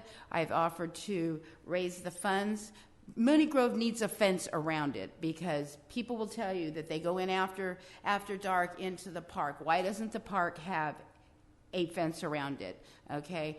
Number one thing they want brought back is the rowboats. Okay. They want the concession brought back. They want the rock pond brought back. None of this is in this 20-year plan. What a lot of people tell me is, leave the park alone. Okay. Leave the park alone. We don't want walking trails. We don't want an old town building put into the museum. You'll notice that everything that they had talked about is about the museum. What I'm saying is that the county lets the rest of the park go so that then they can destroy it and take it out and say, well, it's so far gone that we can't repair it, so that the money can go into the museum. Okay? I understand the museum gets federal funds for the museum. That money, I believe, has to go back into the museum. Okay? What the people want are the picnicking facilities. They want the rowboats. They want the concession. They want that rock pond brought back and restored. I was told the rock pond would cost $80,000 to restore. That is not true. I was told the rowboats were stolen. There was only 9 left. That also is not true.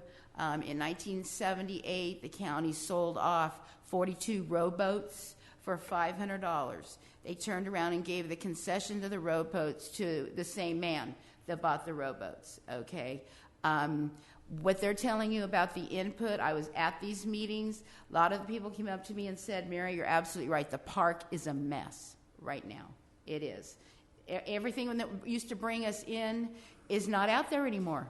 Okay, and that's what my group wants to make, is to bring the park back into a profitable park. Okay, they went out there for the concessions, the rowboats. I realize the zoo probably could not come back as it was. Maybe a petting zoo on weekends, something to that effect. We've offered to come in and redo the concession building, have a building with a kitchen facility to be rentable for birthday parties, anniversaries. Bring it back as a concession. Have the koi pond, the fish pond completely restored. The home improvement buildings, home improvement stores around the town, around the county, have volunteered to donate parts of a 7-foot fence so that Mooney Grove can have a 7-foot fence around it, because it does need a fence. Okay. Thank you. Mooney, Your time is up now. Thank you. Thank you very much. Mooney Grove Project on Facebook. Just want to say I'm all with you on the rowboats. As a kid going to the park, we would endure the museum. But what we lived for was to get to the rowboats. So, and we're not getting not saying that we won't be. This is a concept, and the lake's not going away, and so we have. It needs repaired. My group has offered to raise the funds, come in, repair, do everything at no cost to the county. And there's a great opportunity for that too. Thank you. Everything. Great. Thank you. Any other public comments? There was a gentleman here earlier this morning. Did he leave? Johnny Rogers. You leave? Okay. Anyone else wishing to address this morning? All right, then we'll. This was not a public hearing. I just want to give an opportunity for the public to speak. What's the pleasure of the board? I'd like to make a couple comments. Surely. Since we've heard from the public. Mooney's Grove, we started this project 8 years ago, and I think 4 of us that are on the board were on the board when we started this project. And it's been a main concern of us for many years that it's been such an asset to our county that we needed to plan ahead on what we wanted to do with this facility. And I'm glad we're getting down to the final approval of a master plan, which has flexibility, and it's a matter of how much money we have to accomplish the plan, but at least we have something to go on, and we had the public outreach. I want to address the issue of concessions, of when they used to have concessions at Mooney's Grove in those little cutouts, those concrete buildings. Most of the time, those concessions weren't open. I remember as a kid coming over on the weekends when we'd have a big picnic and look forward to going to the concession stand, because I grew up in Strathmore. You know, I was in the big town, and maybe I'd get some caramel corn or something different than I would normally get where I live, and they'd be closed. And it was very disappointing to me as a child looking forward to going to those concession stands, and they're always closed. Well, the reason they're closed, they're not economically feasible, and they weren't feasible in the 50s. So the only way you can combat bringing those type of services back to Mooney's Grove is through mobile vendors. And I think if you bring mobile vendors back in on special occasions or on weekends, it's profitable for those vendors, and it also provides services for the people who are visiting the park, because not everybody that comes to the park wants to have a picnic. They just like to enjoy the park, and if there's food available, food services available, I think you'll see more usage of the park. So I'm all in favor of one of the recommendations of bringing mobile vendors back into the park. And I think that's something we can do relatively soon, and without really much, without a substantial cost to the county. Well, Mr. Chairman, I was going to say, Mr. Shito, that part of this, today we're looking at a concept, and in the future we will look at prioritizations and things that we would be able to accomplish quickly, and those that will take longer, and that sort of thing. Mr. Cox? So- I'm sorry, you're done? I'm sorry, I interrupted you. Well, I'm glad we're to this point. It's taken 7 years to get to this point, but we're there. I think this is a great start. We're starting today. We're not finishing today. This is just a start. This is a concept. We just spent $900,000 on upgrading electrical in Bartlett Park. And when you talk about common trenches, folks, we're not talking about $10,000. We're talking about hundreds of thousands of dollars to upgrade some of these 100-plus year old infrastructure we have out there.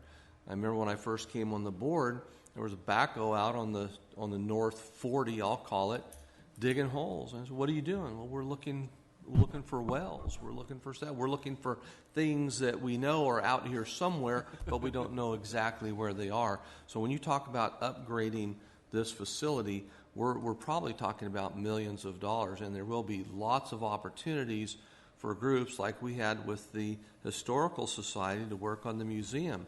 The Hugh Mooney statue out front, that was done by our Historical Society. There are going to be lots of opportunities for people to contribute, to be a part of, but I can tell you we're not going to throw the gates open and say, "Bring your hammers and saws and come start putting roofs on and screwing things and think you're making them better." That's not going to happen. This is going to be a planned effort. I look forward to having more arbors. How many days in the summer are all of the arbors rented out? All of them, probably. And so we need more things like that. So I'm excited about this being a starting point, not a finishing point, but a starting point for us. I was just going to say that I think that this is a good basis for us to move forward with, and I'm glad that we will move forward from the days that I was a school child visiting the park, which were not that long ago. And with that, I would move for approval. Remember the animals? I think I have one last comment. Surely. We have a problem out there that we need to solve, and we need to solve it probably with the city of Visalia, and that's our problem with the geese that we have out there. So this is looking at our Parks Director. I don't think they're coming from the city of Visalia, Supervisor. Well, it is, and it's a problem at the Plaza Golf Course too. Yeah. So we have to solve that problem because we get a lot of complaints about how dirty the sidewalks are. We have to do something with the geese. Yeah, I don't disagree. I would second the motion with one last comment. I'd like to see that entrance moved as soon as we can. I know we just spent a bunch of money on our ticket booth that's not used, 24 hours a day or every day of the week, but I'd like to see us move quickly. When you go to big events out there, when you talk about the cars being lined up, they're lined up past two lights. I mean, you have to drive, if you're coming from Visalia, you drive south halfway to Tulare, make a U-turn, a legal U-turn, and you get in line. And sometimes those lines are a mile long to get into that park. So I'm very supportive of moving that over as quickly as we can. Johnny Rogers just came back. Oh, Mr. Rogers, you wanted to speak to us on this matter, and we'll give you an opportunity to do so before we take action. I apologize for interrupting your meeting this morning and for being late back to the meeting today. And it just briefly, I've heard some of the comments, and I live in that area, so Mooney's Grove is very near and dear to me, and I'm sure most of you know it's the oldest county-owned park in the state. It's the site of the first county fair.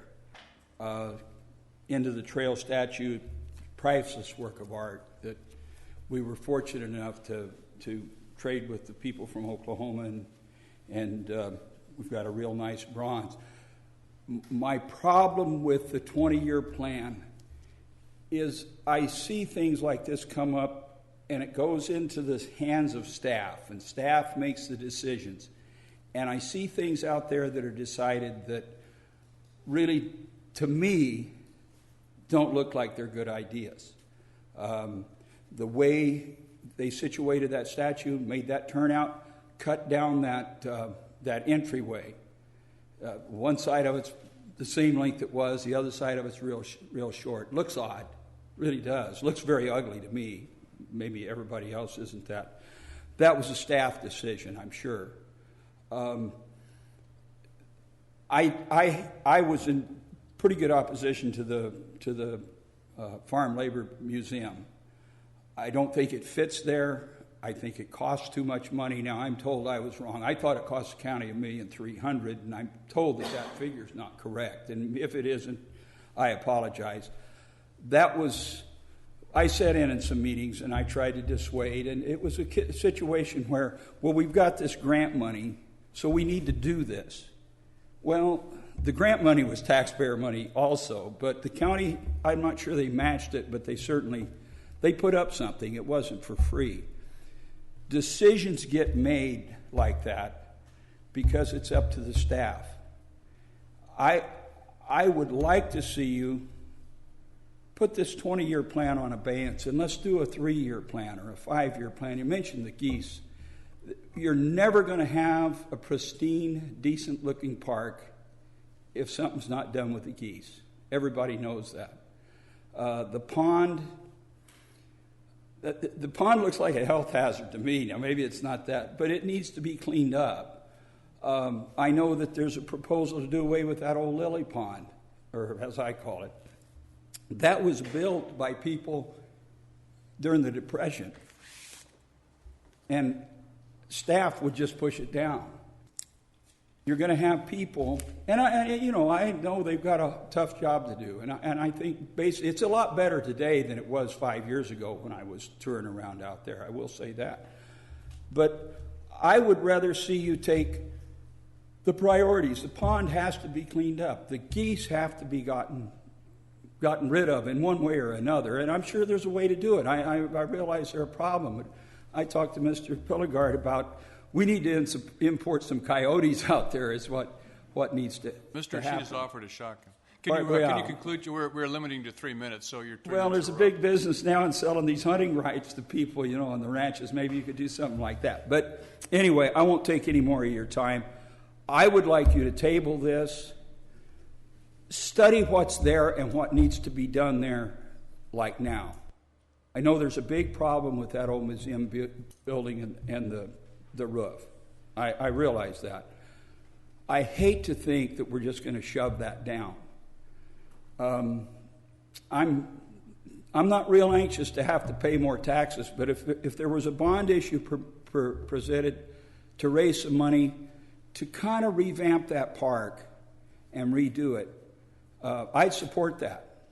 And I mean, I'd make some phone calls and knock on some doors and try to support that. Thank you very much, sir. You're welcome. Your time's expired. One thing I was going to just let you know, this is a conceptual plan, and there will be part of this, the follow-up on this will be actually prioritizations, and that I can assure you that what happens out there will be at the direction of the board, and our staff will be there to implement the direction of the board. It's not going to be directed by the staff.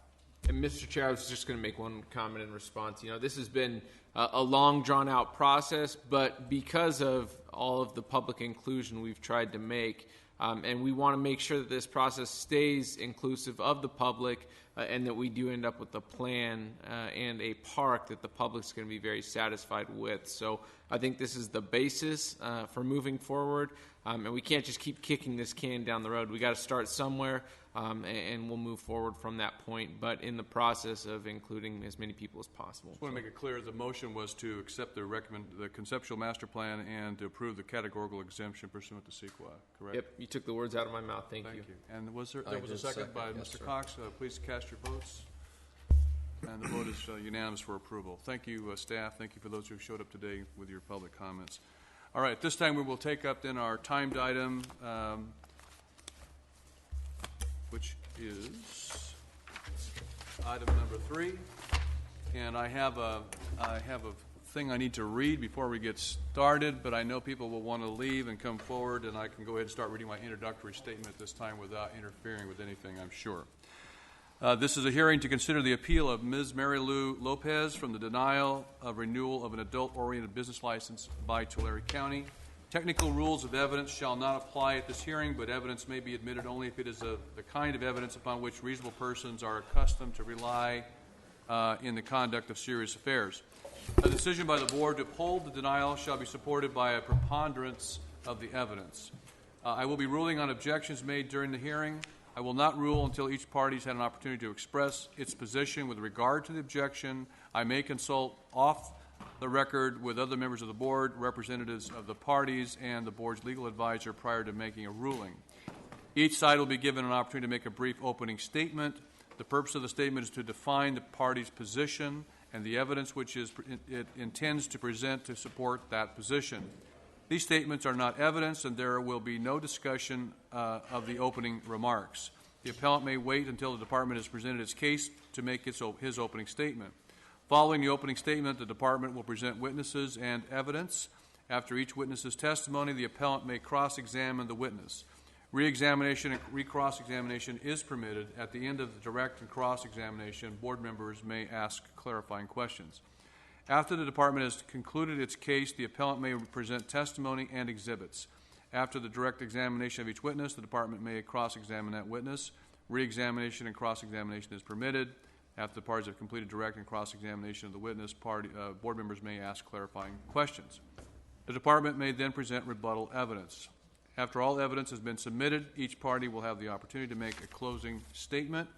Before we begin, let me ask the representatives of the parties to identify themselves for the record, beginning with the department. And one other thing I was going to ask. Before we begin, have both parties received adequate notice of this hearing and are ready to proceed with their case? Yes. Crystal Sullivan, Chief Deputy County Counsel with the County Counsel's Office. I'm representing the Tulare County Tax Collector, the Sheriff's Department, Risk Management Agency, and the Fire Department, who give recommendations to the tax collector on the approval or denial of a business license. Perez? Victor Perez, appearing on behalf of Marilu Lopez, who is present. And you're prepared to go forward today? Yes, I am. Thank you. Mr. Chair, may I make a statement before we move Yes, you any may. further? For the record, I know Mr. Perez. I've known him for 16 or 17 years. We served on the Planning Commission, seemed like 100 years ago. So with that having been said, I do feel that I can be a part of this panel. I'm not swayed by either way. And also, for me, this is not a moral issue we're discussing today. This is an issue in regards to this business at this location. Do either party have questions before we begin? No. Very good. Ms. Sullivan, do you wish to make an opening statement? I guess I do have a question. Since we began this hearing prior, are we picking up where we left off? Are we starting I believe it would be again? appropriate to start from the beginning because Mr. Perez was not a part of that process, and I think we should begin again. Because it actually got stopped before it got very far, and I think for practicality's sake, it would be good to begin from the beginning. Okay.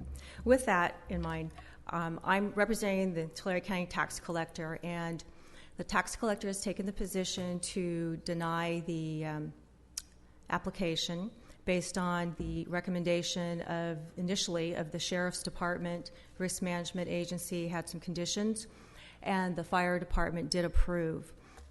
Subsequent to that earlier hearing, there has been opportunity for the business owner to come into compliance with some of those conditions. So I do really want to pick up from where we left off on addressing some of those conditions. So with that, I'm going to actually have as my first witness the Risk Management Agency, so they can address the building conditions that have been brought into compliance and the status of the zoning change that was required in the 2008 hearing. Then I will bring as a witness the Sheriff's Department, Lieutenant Hunt again, and it is the Sheriff's Department's recommendation of a denial. And so the tax collector's position is that the board should hear the position of the Sheriff's Department, and the tax collector is going to take the position of relying on that denial by the Sheriff's Department. So that is the order of the presentation of our case. I do have additional material to present, a binder of as it was raised as to some of these incidents and call-outs. There was question as to the facts, et cetera. So we have gone back and provided the actual police reports, redacting any privileged information, minors' names, etc. But I do have those binders available now for distribution. And that will allow the board to follow with the sheriff and also risk management's presentation. And there's one available for Mr. Perez as well. Is that the conclusion of your opening statement? That is. Before you pass those out, I was going to ask Mr. Perez if you want to make an opening statement or you want to reserve that until later. We'll waive opening. If you want to pass those out, and then you can call your first witness. Mr. Chairman? Yes. To clarify for the record, this is being passed out to all of the board members. Ordinarily, the board members would not look at anything that was not received into evidence. Do you have any objections to what is being presented here? Mr. Perez, the question was actually passed on to you. Do you have any objection to receiving this report? Candidly, I do object to the various police reports because they are nothing more than hearsay. Unless the officer can come up and say that there was resulting charges that came out of this, then it's inappropriate to put all of this information before the board. We're not abiding by strict rules of evidence here as far as hearsay. So I think the question is, I would expect the information to come in. The follow-up question would be, what was the consequence of those reports? Was there any prosecution or action taken against them? I'm sure you all make the appropriate question. Okay. All right. And of course, Mr. Perez, you're more than free to argue the weight of anything. I just want to make sure procedurally we're not stepping on any toes. Okay. All right, Counsel, do you want to call your first witness, please? Yes, Mr. Jason LeBeau with the Risk Management Agency.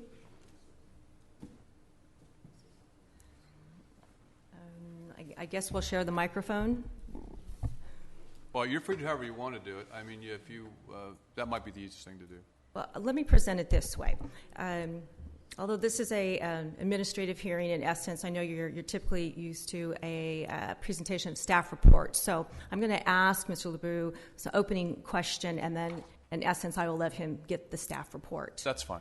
All right. So, Mr. LeBeau, you were tasked with the Resource Management Agency to do an investigation to determine whether or not the agency supports a approval of the application for renewal of this adult-oriented business. Is that correct? Counsel, I just thought of something. Before we begin, we should have our witnesses sworn. So I'm going to ask the court reporter to please swear the witness before he answers your question.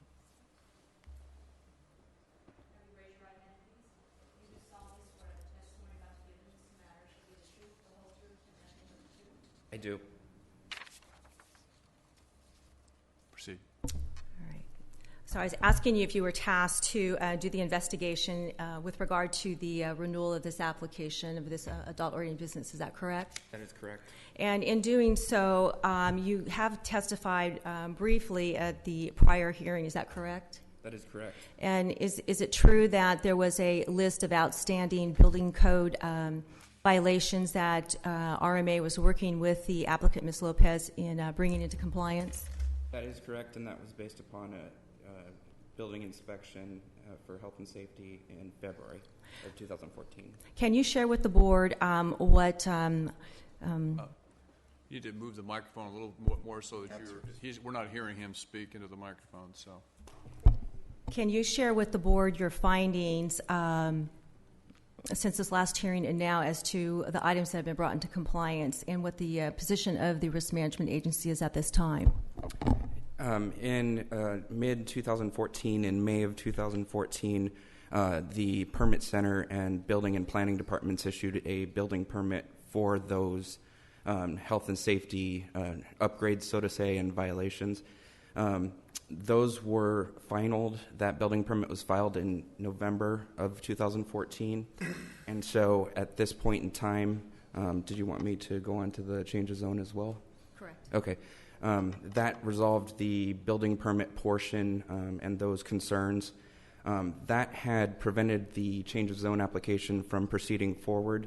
And at this time, pending the outcome of the business license, RMA will be processing that change of zone in approximately 4 to 6 months. And as part of that, in the meantime, a temporary use permit for the operation of the business could also be done to proceed forward.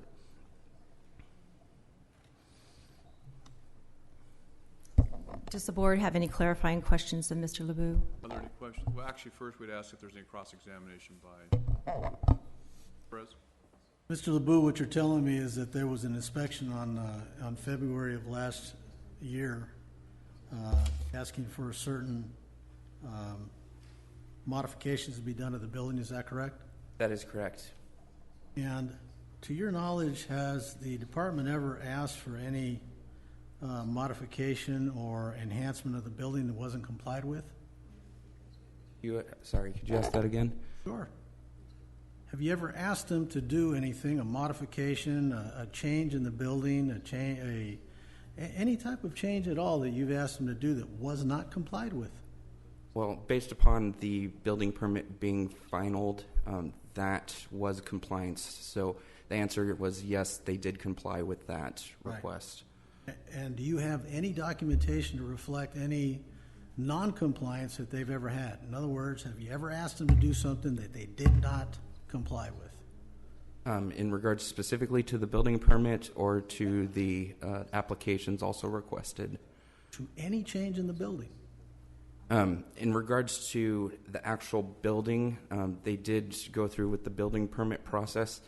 In regards to the use, numerous times the RMA requested that they submit applications, and those applications were submitted, but after the requested deadlines.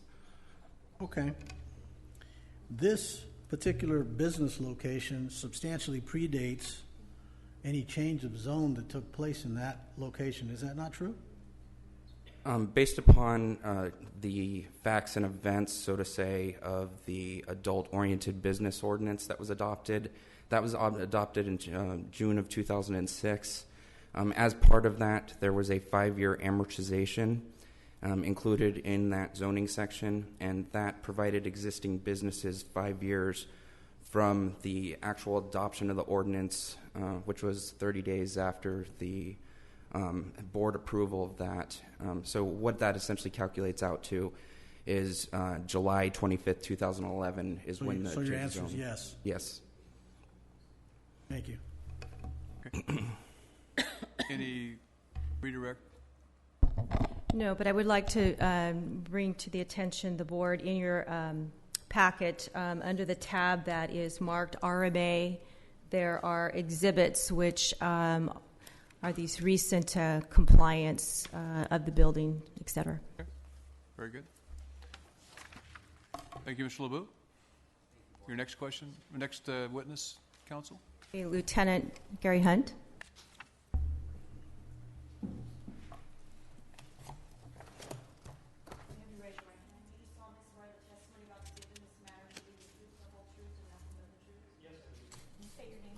Gary Hunt.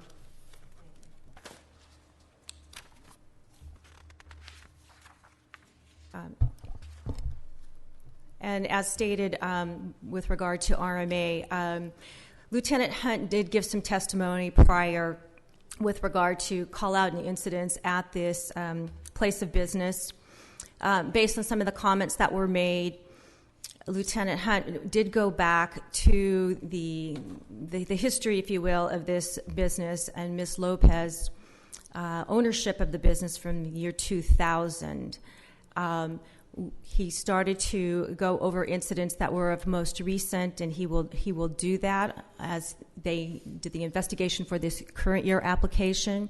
But some of the issues that were raised in public comment go back, and so he is prepared to address other incidents and call out over the history of this building. And the purpose of that is that under the Ordinance Code section 6-01, 2010, A3, the Sheriff's Department is tasked in their review that they shall investigate the integrity of the applicant and shall determine whether operation of the proposed business by the applicant will hamper proper law enforcement. And as I stated earlier, the position of the Sheriff's Department is that the continued call-outs and activity at this business, in their opinion, has and does hamper proper law enforcement, and they do have a question with regard to the character and integrity of the business owner, Ms. Lopez. And Lieutenant Hunt, I will ask you now to address how you went about your investigation for this application of the 2013-14. Okay, thank you very much, Ms. Sullivan. Good morning, board members, chairman, and staff. Thank you for this opportunity. I am here representing Sheriff Boudreau, and I've gone over this case with him extensively, as well as my supervisors, and he has great concerns about both the integrity of the applicant and the business's operation hampering law enforcement. I believe what I'm going to do, you have a list in front of you, and at the table of contents, item number 2, police reports, there is a list of police reports that are in the binder and available for your review. And I'm going to go over that. And I'm going to start at the beginning because this investigation started in December of 2013, more recently. And I was asked to investigate a period of time for this renewal application. So in June of 2014, I received the application renewal from our Records Division regarding Saints and Sinners, the business in question. After receiving the application, it was assigned to Detective Hunzinger, who completed an investigation and a report and wrote a report. And that is the first one, letter A, case number 14-07553, investigation report by Detective Hunzinger. In it, there were concerns both with integrity and with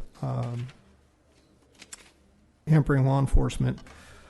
So I reviewed the report and recommended denial, and that's why part of the reason that we're here today.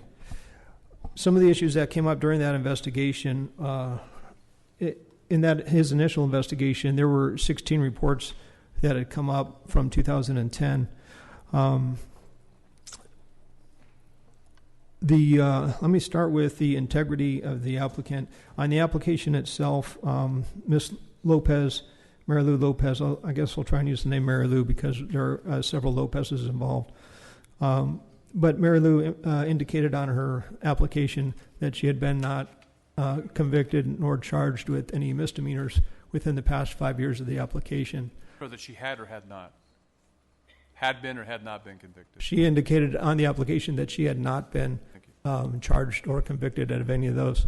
And one of the reports, which I'll highlight for you right now, that's report number 11, it's J in the list, 11-2289, Lindsay PD, warrant arrest of Ms. Mary Lou Lopez in 2011, which was clearly within the 5 years. She, in fact, had been charged by the district attorney's office, and misdemeanor warrant had been issued for arrest on that, and they did file charges on that case. I'm going to object unless it was a disposition that is falsely represented the disposition. The objection is, again, that, restate your objection, please. What he's saying is that something was filed on. That doesn't mean it's a conviction or that it was falsely represented. I understood the testimony was that in the application, the question of her was, had she been arrested or convicted? Was that correct? No, just convicted? If I may clarify, the initial package that you have from the clerk, that they should still have from the prior hearing, if you turn to Exhibit A is the application.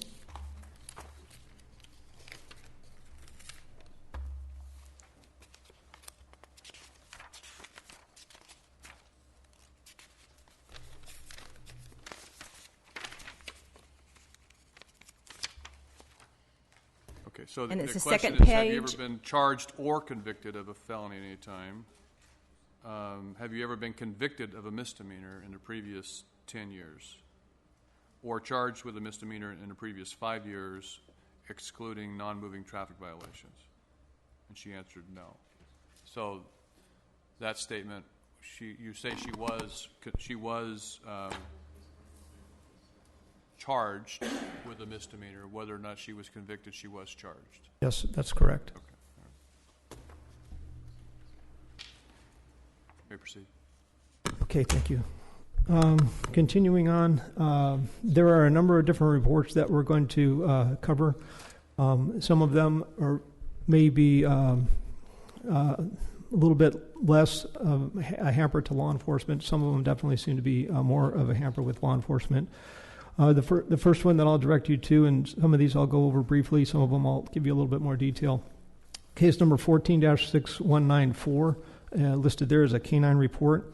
In that report on May 19th of 2014, deputies were dispatched to a call of a keep the peace at the business. When they showed up on scene, there was an adult male who got into another vehicle, not as the passenger, took off at a high rate of speed. The deputy got into a chase with the vehicle. Eventually, the vehicle yielded. The passenger took off running and ran into an orange grove. That's our first report. The second report is item number C, case number 14-6123, county ordinance violations. In this particular report, Sergeant Giefer and Deputy Pipkin responded to St. Sinners because there was a report that there was a dancer inside the business working, and she had a warrant for her arrest. When during this case, the business was supposed to be closed. They did not get their application renewed by December 31st of 2013, so the business was supposed to be closed. When they arrived on scene, it did appear to in fact be in business. There were 5 girls, I'll use the term strippers, but dancers there for this business. And when they did, Sergeant Giefer went around the back of the business, and as he did, he came across 2 girls trying to run out the back door. So one of them, in fact, was the person who was reportedly had a warrant, and she was arrested on that warrant. And there was somebody else that was running out with her who, in fact, was under the influence of stimulants. She was arrested for that charge as well. Sergeant Giefer asked them, yes. Excuse me, what was that date again of this event? It's C. Let me get that. It's case number 6123. The date of that is going to be May 18th, 2014.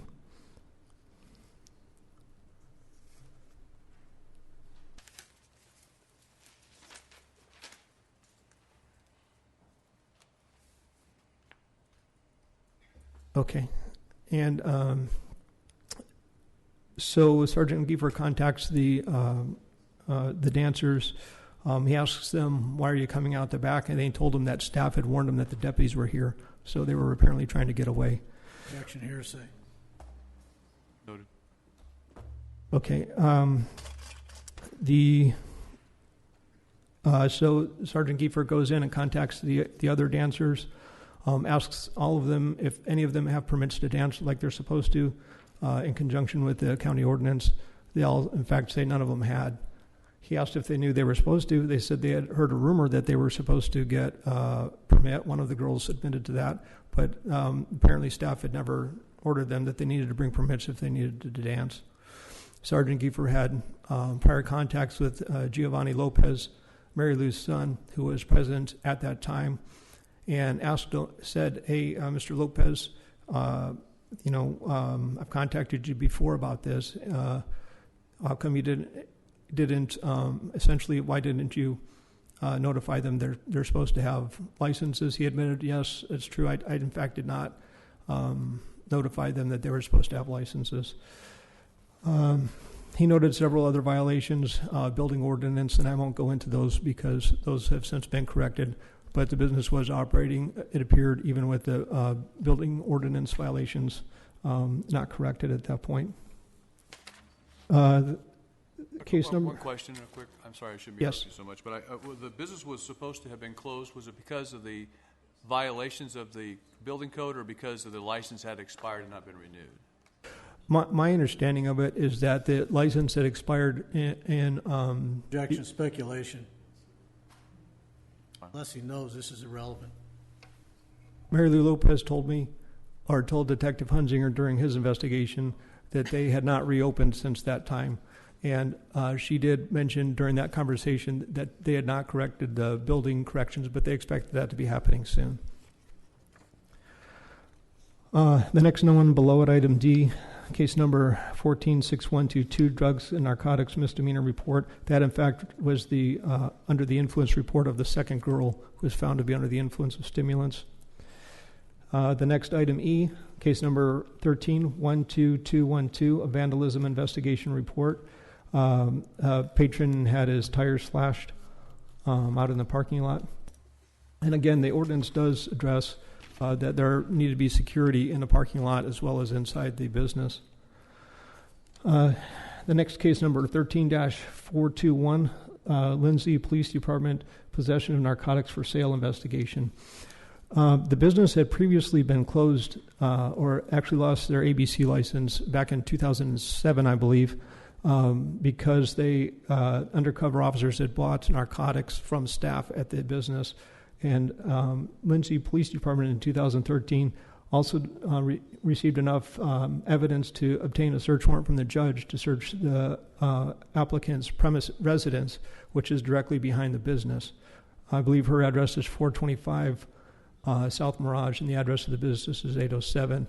There are 3 residents on the premises, and according to Mary Lou, in her statement to Detective Hunzinger, or correction to Giovanni in his statement to Detective Hunzinger, that it's all family that lives in the other residences. So they conducted a search warrant at Mary Lou's residence. Inside the residence were Giovanni, her son, also, I believe his name is Gilberto Lopez Sr., which is her husband, and Giovanni's dad. During that investigation, they did in fact find narcotics. I believe it was methamphetamine that they found during that investigation. There are also large amounts of marijuana at the residence. However, one of them did have a marijuana card allowing that. Giovanni was, in fact, taken in for because there was a child on the premises and the child was in close proximity to the drugs. Giovanni was not charged by the district attorney's office in that case. The husband was, in fact, charged in that case by the district attorney's office, and he got charged with being a felon in possession of a weapon. He also got charged with possession of narcotics. The next case number is 12-8706. That's a battery investigation report.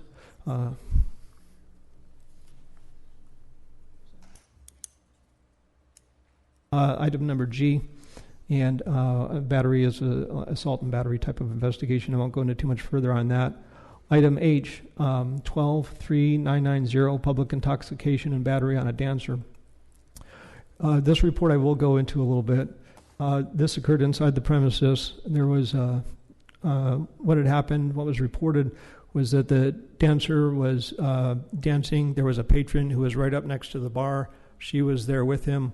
At one point, she reported that he grabbed her buttocks. There was a push to get him away. He ends up slapping the patron. The dancer. And then the staff ends up taking him out, and that subject, deputies arrested for 647 for public intoxication when they arrived on scene. Some of my concerns here, we had the ordinance says that there's supposed to be 10 feet of distance in between.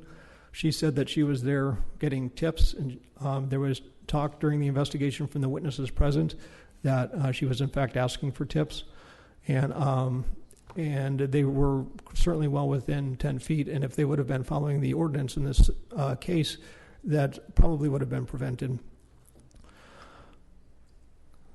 The next item, H. I'm sorry, we are on to I, thank you. This is the Lindsay PD warrant arrest. I and J, excuse me, I and J are related. A Lindsay police officer Officer Romero had made a couple of arrests. This was when Mary Lou got arrested for her outstanding warrant. There was another person also at the residence who had an outstanding warrant. He was arrested also, or they were. I know Mary Lou was cited on that case, and the other. So that's what those two are. The next item is item K, 11-4928, allowing underage patrons in an establishment investigation report. During that investigation, what had happened was we received a report that there was a minor inside the business working there. So deputies showed up and, in fact, found let me look at my briefing on that for a moment. But I can get the age of the underage person correct.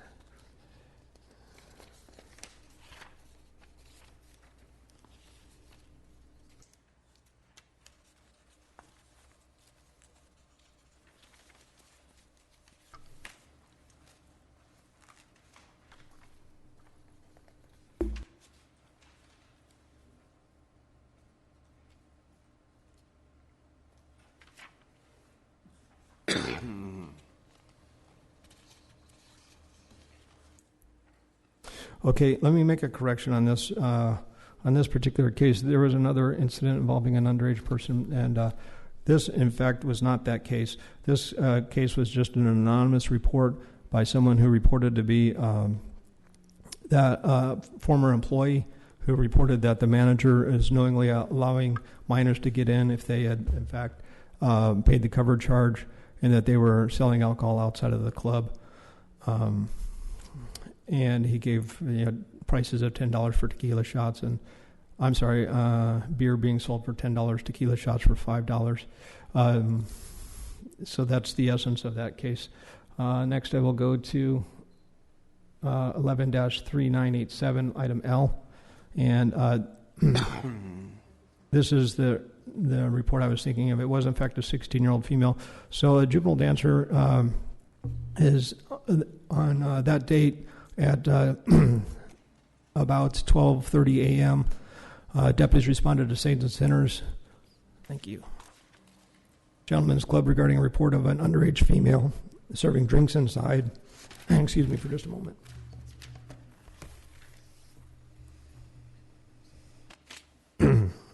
Okay, let me try again. All right. Upon arrival, the deputies observed that the club's doors were locked. There was a 16-year-old female was contacted while she was sitting on a bar stool. The manager's name was Mike. He was contacted and said that the female had been sitting outside in a truck waiting for her mom to pick her up, and he let her come inside the business for her safety. Mike was later described as the juvenile's boyfriend by her mother when deputies talked to her mother. Mike's statements to the deputy were contradicted by the juvenile's mother. While the deputies were there contacting her, she had in her bag a bikini top, bikini bottoms. She had makeup, and she had black high heel shoes in the bag that she had with her. So it appeared to the deputy that she was, in fact, a dancer. Speculation. Noted. The juvenile's parents were contacted and advised that she had dropped off the juvenile there at 9 p.m., 9 or 10 p.m., and that was what happened during that case.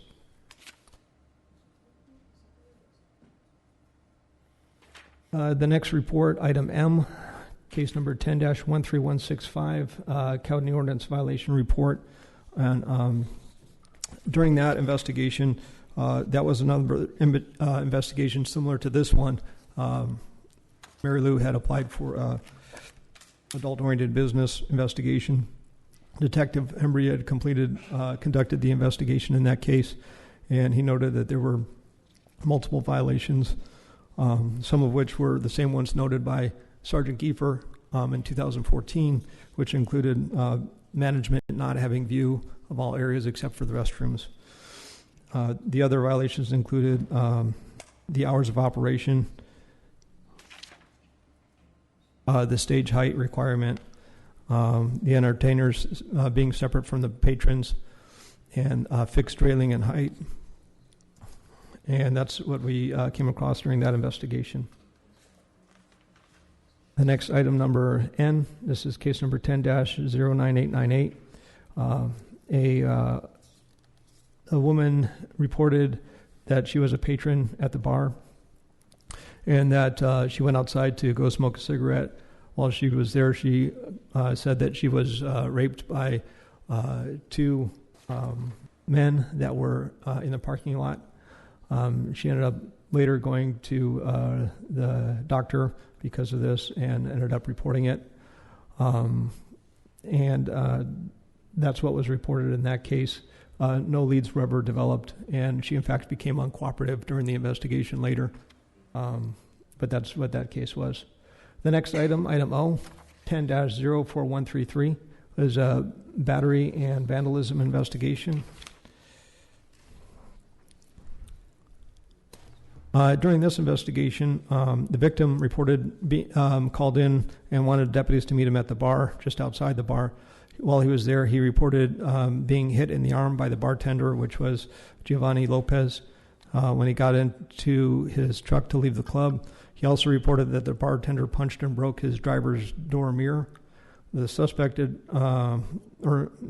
Giovanni, advised that the victim was inside the club causing a disturbance and was asked several times to leave, and then he was escorted out of the club. The suspect denied hitting the victim or breaking the vehicle's mirror. The victim's mirror was broken, and Giovanni did have a scratch on his hand, but denied hitting the mirror. This was submitted to the district attorney's office, and the case did not have criminal charges filed against it for lack of corroborating evidence. The next item is item Q, 08-11278. This was another adult-oriented business application investigation that was conducted by Detective Merrill.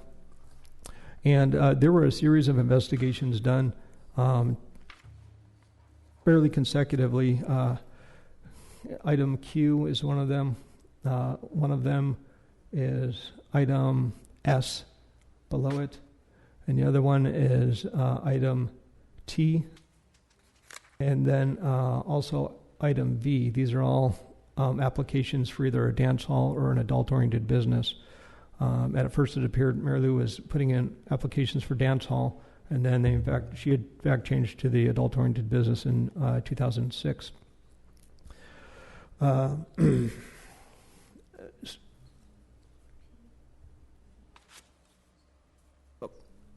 Okay, thank you. Item P, I think I missed that one on the line. That's 12223. 12223 is, in fact,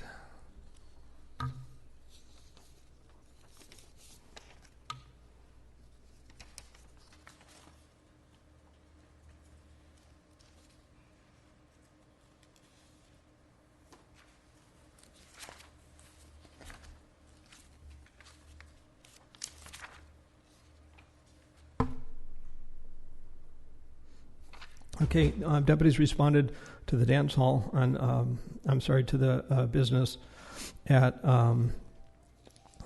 12:50 a.m. They were dispatched to a report of an anonymous report that the business was serving alcohol and a dancer was performing sex acts at the business. When deputies responded, they contacted Giovanni there. He advised them that that this was a private party occurring, and it was after the business had closed. And that was the end of that investigation. The related adult-oriented businesses, I'm going to sum up because a lot of them rely on what was discovered in the initial one and in the 2005. So I'll refer to that. These are some of the items that were found in the 2005 investigation, which is item number V, 05-13810. That was done by Detective Merrill. He noted at that time in 2005 that there had been 20 calls it was called El Campesino at that time, and it was in fact a bar. This was before they had lost their liquor license. The discovered activity from July 1st of 2004 to August 24th of 2005, so slightly over a year. There were 20 calls for service at the El Campesino bar at that time.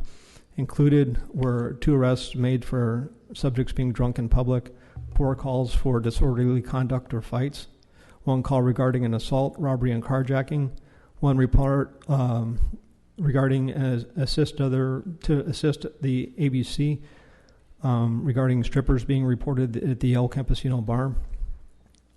The other remaining calls included vandalisms, warrant services, and drunk drivers being seen in the area.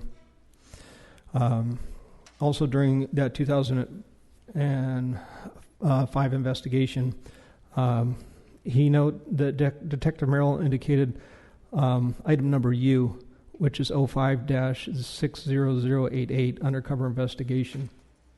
An undercover investigation was conducted by the Tulare County Sheriff's Department Narcotics Unit, and during that investigation, they went into the bar over a certain period of time and interacted with the employees, patrons, etc., in an undercover capacity. During that time, they in fact purchased methamphetamine from 2 of the security guards.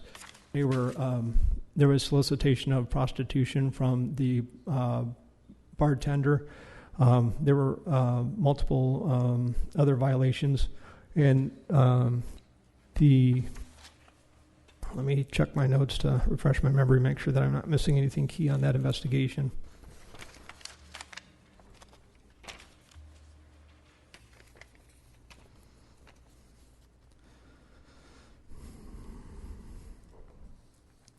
There was also in that investigation a violation of Business and Profession Code because there was a 20-year-old employee who was working as a cocktail waitress. And there was a rule violation noted in the Code of Regulations that there was a dancer on the premises who was exposing her breasts to patrons. And these, combined with the other ongoing issues, were the basis for the revocation eventually of the ABC license. I'll also note briefly item R 07-2587, discharge of a firearm investigation, is included in the packet. And that concludes our list of items. Mr. Chairman, I have a couple of follow-up questions for the Lieutenant. Lieutenant, did you review the recommendation of the Sheriff's Department of the 2008 hearing? Lieutenant McCary, I believe, was the investigating officer for that year's hearing. Yes, I did. And was the recommendation that after some discussions with Ms. Lopez, that there was an agreement that the recommendation would be a 3-year probationary period? Get the speaker. You need to turn the microphone back over to him. Okay, thank you. I will note this regarding the applications for permit, that the most of them were denied, including the one you're talking about was initially Lieutenant McCary asked for denial of the application. However, Lieutenant McCary did end up agreeing to a 3-year probation term. And can you share with the board, what were some of those conditions and issues that Ms. Lopez was brought aware of that the Sheriff's Department would be monitoring in that 3-year time?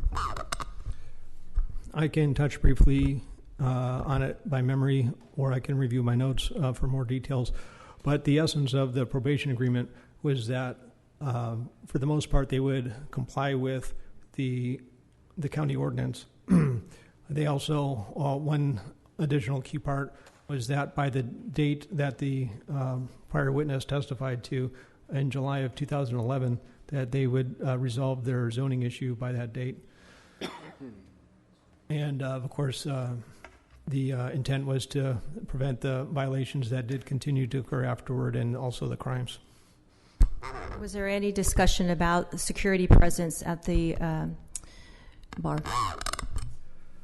without referring to my notes, I can't say specifically but it is included that there are a specified number of security guards required to be both in the parking lot and in the premises based on a formula of how many people are present. And to the best of my recollection, that is one of the items that was asked for in the probation. And so that would, if my math is right, take it to 2011. And so is the sheriff monitored subsequent call-outs to that property since 2011? That's correct. At this time, we'll conclude our presentation. Perez, cross-examination. Officer Hunt, if I understand correctly... Mr. Price, can you use that microphone? Get the microphone closer to you. Thank you. Okay, thank you. If I understand correctly, in 2014 you had essentially 2 call-outs. Is that right?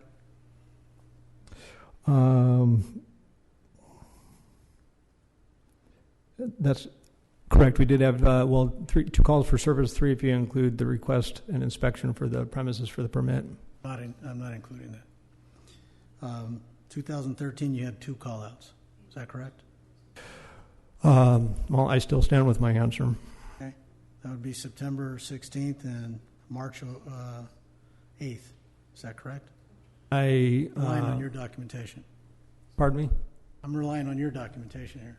Well, I would have to look at the documentation I was referring to, so let me get that. And if I'm correct, in 2012, you had 3 call-outs. Does that sound accurate? Which question would you like me to answer? One at a time. Okay. Then regarding the first question that you asked, in June of 2014, we inspected the premises and interviewed Mary Lou. On May 19th, 2014, there was a canine report use, and I don't have the date in front of me for the I do have the date, May 18th, 2014.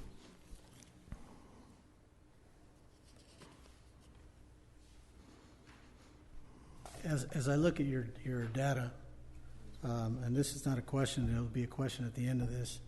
I see 2 call-outs in 2013, 3 call-outs in 2012,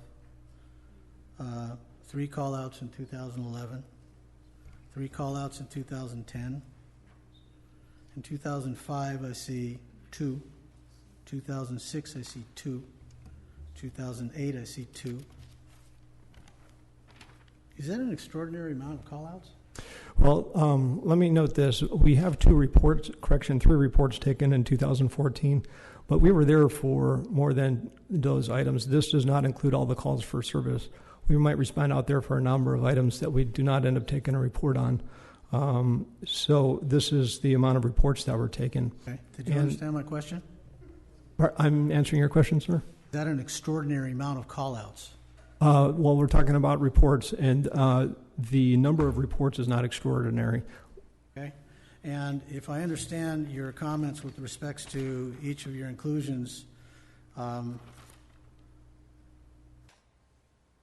they reference a lot of conduct that takes place outside of the facility. Is that correct? That's correct. And they reference allegations that conduct by patrons as well. Is that correct? It involves conduct by patrons as well. That's correct. And it involves conduct by former employees. Is that correct? I believe one of the incidences was with a former employee that was reported. Okay. What I haven't seen in any of this documentation is that my client, Marilu Lopez, was arrested or charged for anything with any misconduct having to do with any of these interactions with your department. Is that correct? She was arrested during one of these interactions or cited by Lindsay Police Department. By my department, she has not been arrested now. Okay. And she's the person who is the applicant. Is that correct? Yes, applicant, manager, and operator. I understand. To the best of your knowledge, after you pointed out that her employees may or may not have been acting outside of the scope of their employment, did she fire these employees? I don't know. But you pointed that out and asked her to take action on it. Is that correct? I don't know. Okay.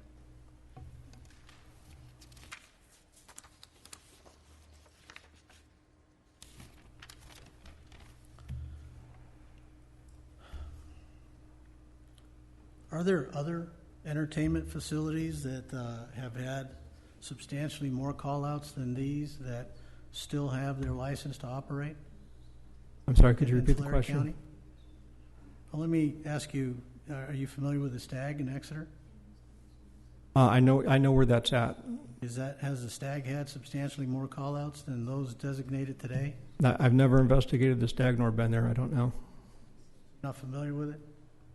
I know where it's at. That's as familiar as I am with it. Okay. The Blitz?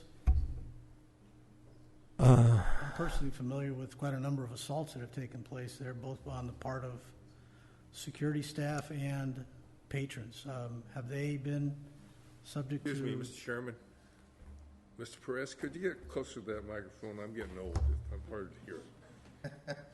I refuse to believe that. The Blitz, I'm familiar with quite a number of assaults that have taken place there, both on the part of their security and on the part of patrons. Have they been subject to revocation of their ability to operate their business? I have no idea. I guess what I'm asking you is, I can think of almost every jurisdiction that all of these members of the Board of Supervisors represent, and at least one, if not multiple, entertainment facilities that have been written up quite a number of times, and they've not been subject to revocation of their licenses. Why is that? Why is this business being treated differently? Well, first of all, there's two different licenses, and this business is not just being treated differently by Tulare County Sheriff's Department. The ones that you mentioned, including Blitz and Stag, to my understanding, would have an ABC license, and they have not revoked them. But they did revoke Mrs. Lopez's ABC license. So it's not comparing the same type of issue. And I'm not familiar with those issues. They're outside of my jurisdiction. I have never been there on duty or off duty to either of the places that you mentioned. Okay. Well, let me ask you about there's never been an arrest or a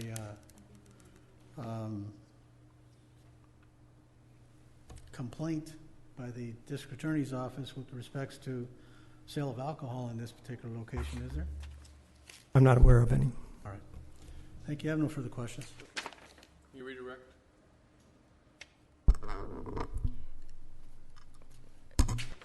Lieutenant Hunt, do you know whether these businesses that were referred to, Blitz and, I'm sorry, Mr.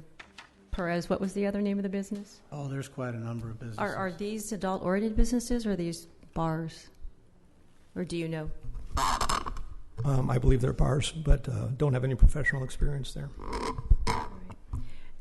And I only have one other item. There was a question with regard to the expiration date of the current license. I do have a copy of that document. If the board wants to see that, I'll show it to Mr. Perez first.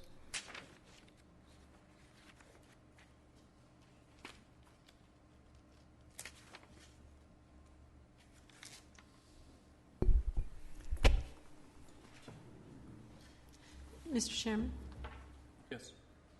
if I may, for clarification of the record, because I'm a little confused. Businesses that Mr. Perez referred to, I believe it was Stag and Blitz, those were their names. Are those businesses within the unincorporated area of Tulare County, or are those within city limits? If you know. Oh, no, they're within city limits of... Okay, thank you. And unless the board has some questions for Lieutenant Hunt, we have nothing further to present. You had a little bit of, is there any further cross-examination, Mr. Perez? No. Any clarifying questions by board members? No. Okay, very well. Thank you. Will you be calling another witness? No. No? Okay. It's 5 to 12. Do we have any idea of how long that we think this proceedings are going to continue? Mr. Perez? I don't know, but unfortunately, I have trial at 1:30, so. Oh, well, we will proceed. Go ahead. Are we going to work through lunch hour? We will work through the lunch hour. I'll call my client.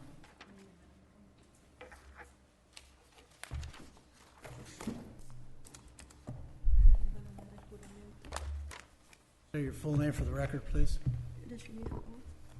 Diga su nombre verdadero, por favor. Can we get another Put it on microphone? hold. Is there a way to get another microphone so that they're not dancing back and forth and squeaking these microphones, Mr. Chair?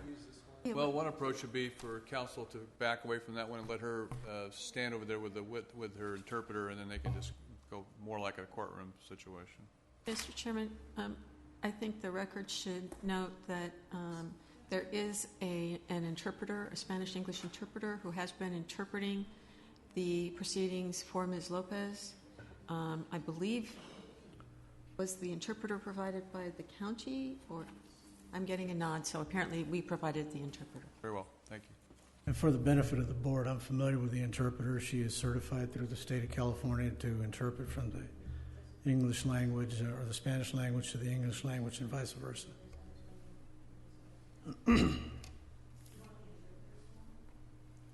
No, I think that's necessary. I'm fine with that, but we should swear the witness.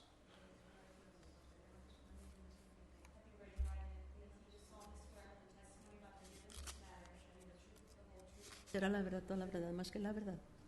Sí. Yes. Say your full name for the record, please. Marilu Bernaldina Lopez. Mary Lou, ¿cómo? Ms. Lopez, there was some testimony Bernardine earlier. Lopez.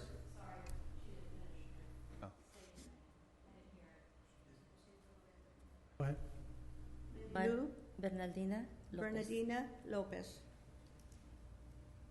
There was testimony earlier that you were not truthful in the filling out of an application with respects to whether or not you had been convicted of a misdemeanor. Ma'am, at the time that you filled out that application, were you aware that you had any charges pending at all?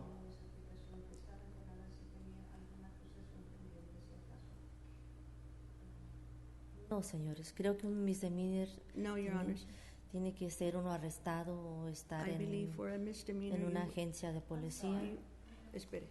No, espere. I believe for a mis... Just Yeah, we need to actually hear the interpreter more than we need to hear the witness.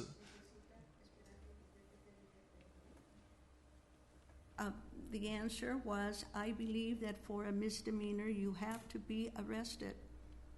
Okay. So again, my question is very simple. At the time you filled out the application, were you aware that you had any charge pending? La aplicación estaba enterada que había sido condenada o arrestada por un delito menor, ¿sí o no?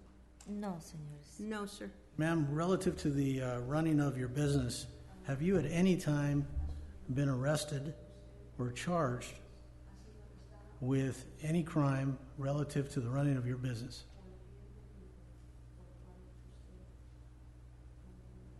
No, señor. No, sir. There's some allegations that perhaps some of your employees may have been involved in misconduct. Were you made aware of that?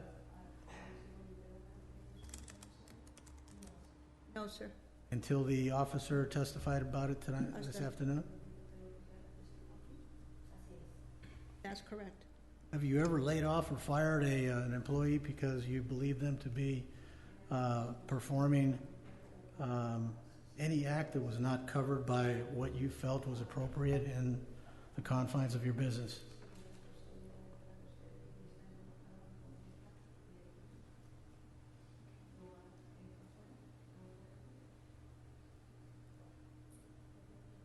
Would you repeat that, please? Sure. Have you ever laid off or fired an employee En algún tiempo ha for descansado doing something that you por felt un- was inappropriate?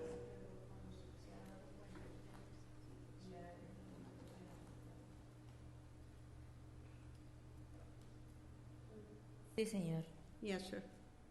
So, in other words, once you're made aware of the fact that an employee is acting inappropriately, you take steps to take care of that. Is that correct?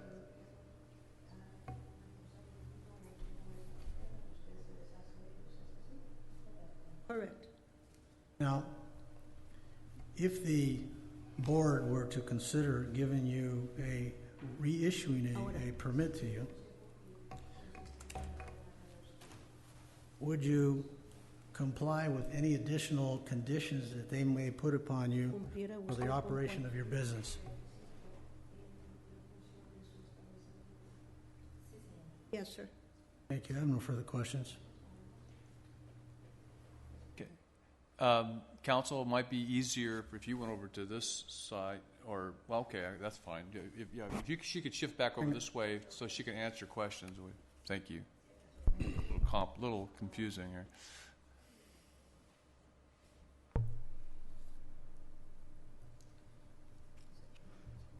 Cross-examination? Yes. Ms. Lopez, were you aware that the basis of the revocation of your ABC license was in part because of the conduct of your employees?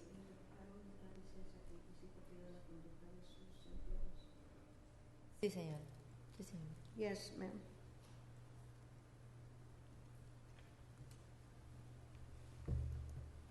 And is it your testimony that you are not aware that you were issued a citation by Lindsay Police Department?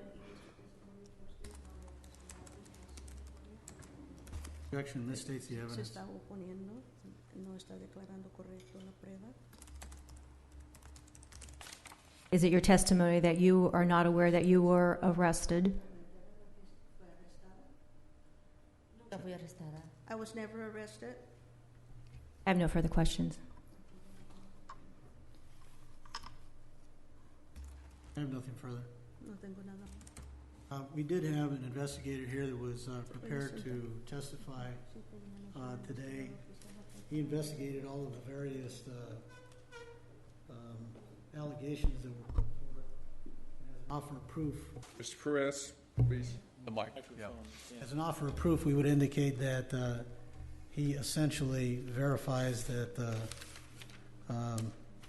there were no charges that came out of the majority of these contacts. I mean, I would object, Mr. Chairman. We have no, it's hearsay. We have no independent evidence to corroborate what this investigator has looked at. He's here. I'm just trying to streamline this process.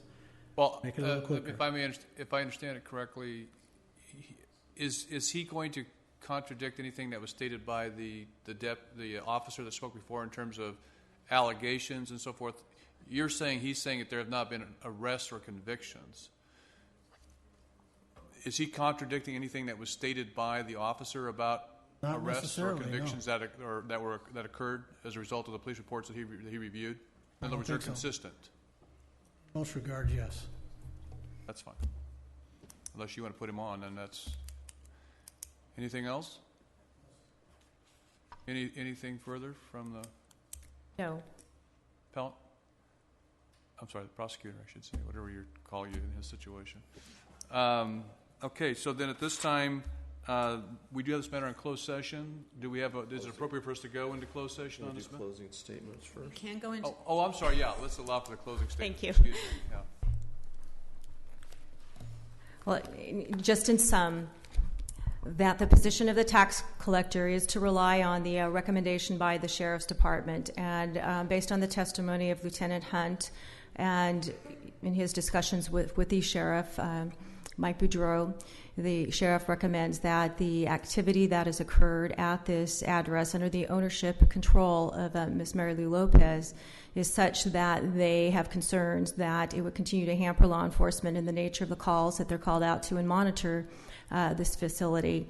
Even in the interim, if they're granted a temporary use until the issue of the zone change has been resolved, they stand by their recommendation that the business not be allowed to continue to operate as an adult-oriented business for many of the reasons stated, key use of alcohol by minors in the business, assaults on the employees, if you will, of the business, and activity that is in the structure as well as the parking lot, which is under the control of the owner, and which the ordinance code dictates that the owner maintain the premises as well as what's occurring in the parking lot, as well as controlling the patrons and obviously the employees. Thank you. Mr. Perez. Mr. LeBoux testified in front of you, telling you that essentially every time that they've asked my client to do anything, that she has done exactly what she was asked to do. Every time she was asked to modify her building, she did so. Every time she was asked to comply with something that was brought out in an investigation, an inspection, she did so. The zoning change occurred substantially after the fact of her application and her operation of the business. She is grandfathered in. You may not like the style or the type of business that runs there. You or I may not go into that business and be a patron of the business. But obviously there are a number of citizens in this county that do patronize this type of business. What we have here is law enforcement saying that they have had a number of call-outs out there.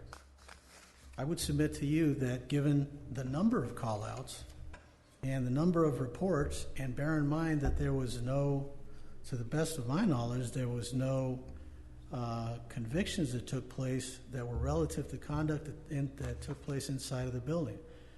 You can't expect that my client's going to be able to control at all times the patrons outside of the building or even what they do inside the building. It's not an unusual amount of call-outs. It's not conduct that is not prevalent throughout other businesses, other entertainment facilities in this county. Really what the issue here is the type of business. You know it, I know it, everybody knows it. We're a Bible-thumping community.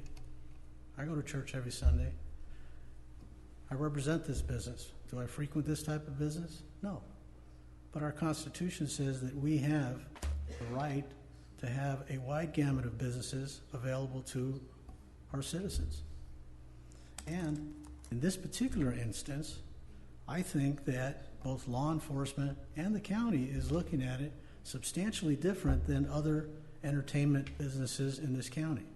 And to do so, I think, is a violation of the Constitution in that they are giving this business a different approach than they would other businesses. That's not right. It's not just. It's not justified. I think it's illegal, and I think it's unconstitutional. My client is entitled to equal protection of the law. I think that she's being singled out because of the type of business that she runs, not because there are extraordinary amount of call-outs to this particular facility. I think that she's being singled out because of the type of business. And you should see through that. I would ask that you give her the permit that she's requesting and allow her to operate her business and work through the process of the necessary conditional uses on the zone change. Thank you.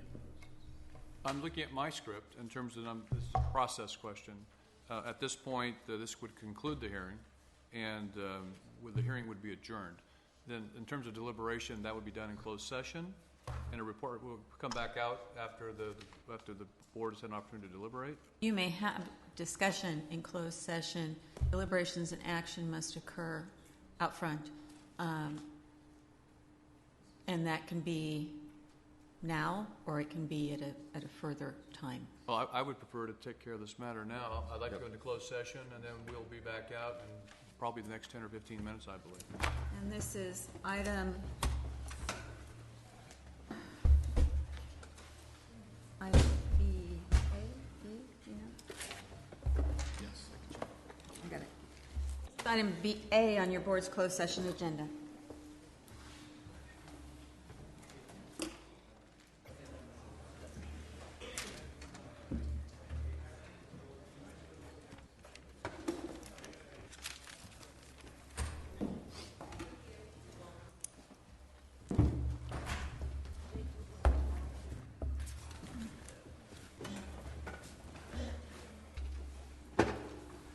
Board is back in session, and I'm going to make a couple of preliminary comments of issues that were raised in the closing arguments by Mr. Perez. One is the issue of grandfathering is not appropriate because under the ordinance there was a grandfathering provision, if you will, for 5 years of an amortization period, at the end of which time there is no grandfathering, so the grandfathering does not apply. Secondarily, on the issue of constitutionality, I don't believe there was any evidence introduced that would indicate that this applicant's been treated differently than other people. There were allegations made, but that would not justify any finding of a constitutionality. With those preliminary comments, I'm going to open it up to the board for further comments. Mr. Sheeta? Yes, this is in my district. Frankly, I was unaware that this property had an industrial zone, because for the last 67 years driving by that property, going by that property, I thought it was on something else, because it's always been kind of a restaurant bar facility, and I did not realize that it was zoned industrial. It may not be zoned the right industrial, but it was in zone industrial. Now, I believe M is industrial zone, right, Jason? Manufacturing. Just for clarification for the board, the zoning on the property as it currently stands is C2. It's commercial zoning. Under the ordinance, it would have to change to C3, M1, okay, or M2, which is industrial. Okay. So I was unaware of the zoning. Because of the zoning and changing of the zoning designation, the grandfather clause is not a grandfather clause. That business is legal where it's at. And it didn't have the 5-year moratorium as we had on another site. In looking at the calls for service, I don't believe the calls for service are any more than what we see in a normal establishment that serves alcohol, or a bar, or a restaurant. So I didn't see that as a major factor in my decision. The only regret that I do have is that we closed this business down in 2007. And I'm really disappointed that this business was issued a new license after that date of 2007 when we did close it down. And that's all I have, Mr. Chairman. Mr. Chair, yeah, I don't think that enough evidence was presented to deny the appeal today. After having heard everything and read everything, I don't think enough evidence was supplied to deny this appeal. Any other comments, Mr. You know, I'll just make a comment, and you know, I think that council made the comment. This isn't about you know, the type of business that's there, or you know, whether or not we support or go to the business. I think that what this question that we had in front of us was whether or not to renew the license. We've got zoning issues, we've got code issues, and then we have calls for service issues with the Sheriff's Department. It sounds like on the building side, the applicant did what they were supposed to do in terms of coming into compliance with building codes. And then on the zoning side, it sounds like they're going to be coming into compliance from a zoning perspective. From a calls for service side, if charges were actually filed by the district attorney's office and pursued, I think that there would have been more grounds to not issue this license. But I would like to see going forward that the specific requirements and conditions of approval of this license are followed up on and are made sure that they're adhered to. And if they are not, I think that we should be closing the business until they come into compliance, or handling it however we might at that time. But I definitely want to see, it sounds like a lot of the issues that were happening at this establishment happened outside of the actual bar or the dancing facility. And I do want to make sure that we're adequately protecting the public there.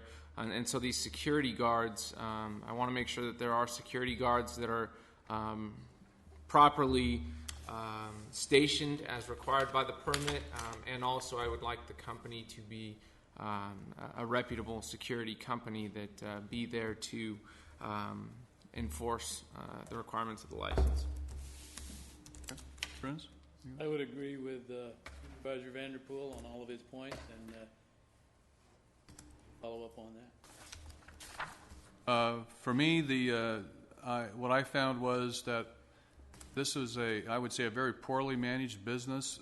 There were things that occurred on the site, both inside and outside, but I saw nothing to tie it directly, unfortunately, I didn't see anything tied directly to the appellant.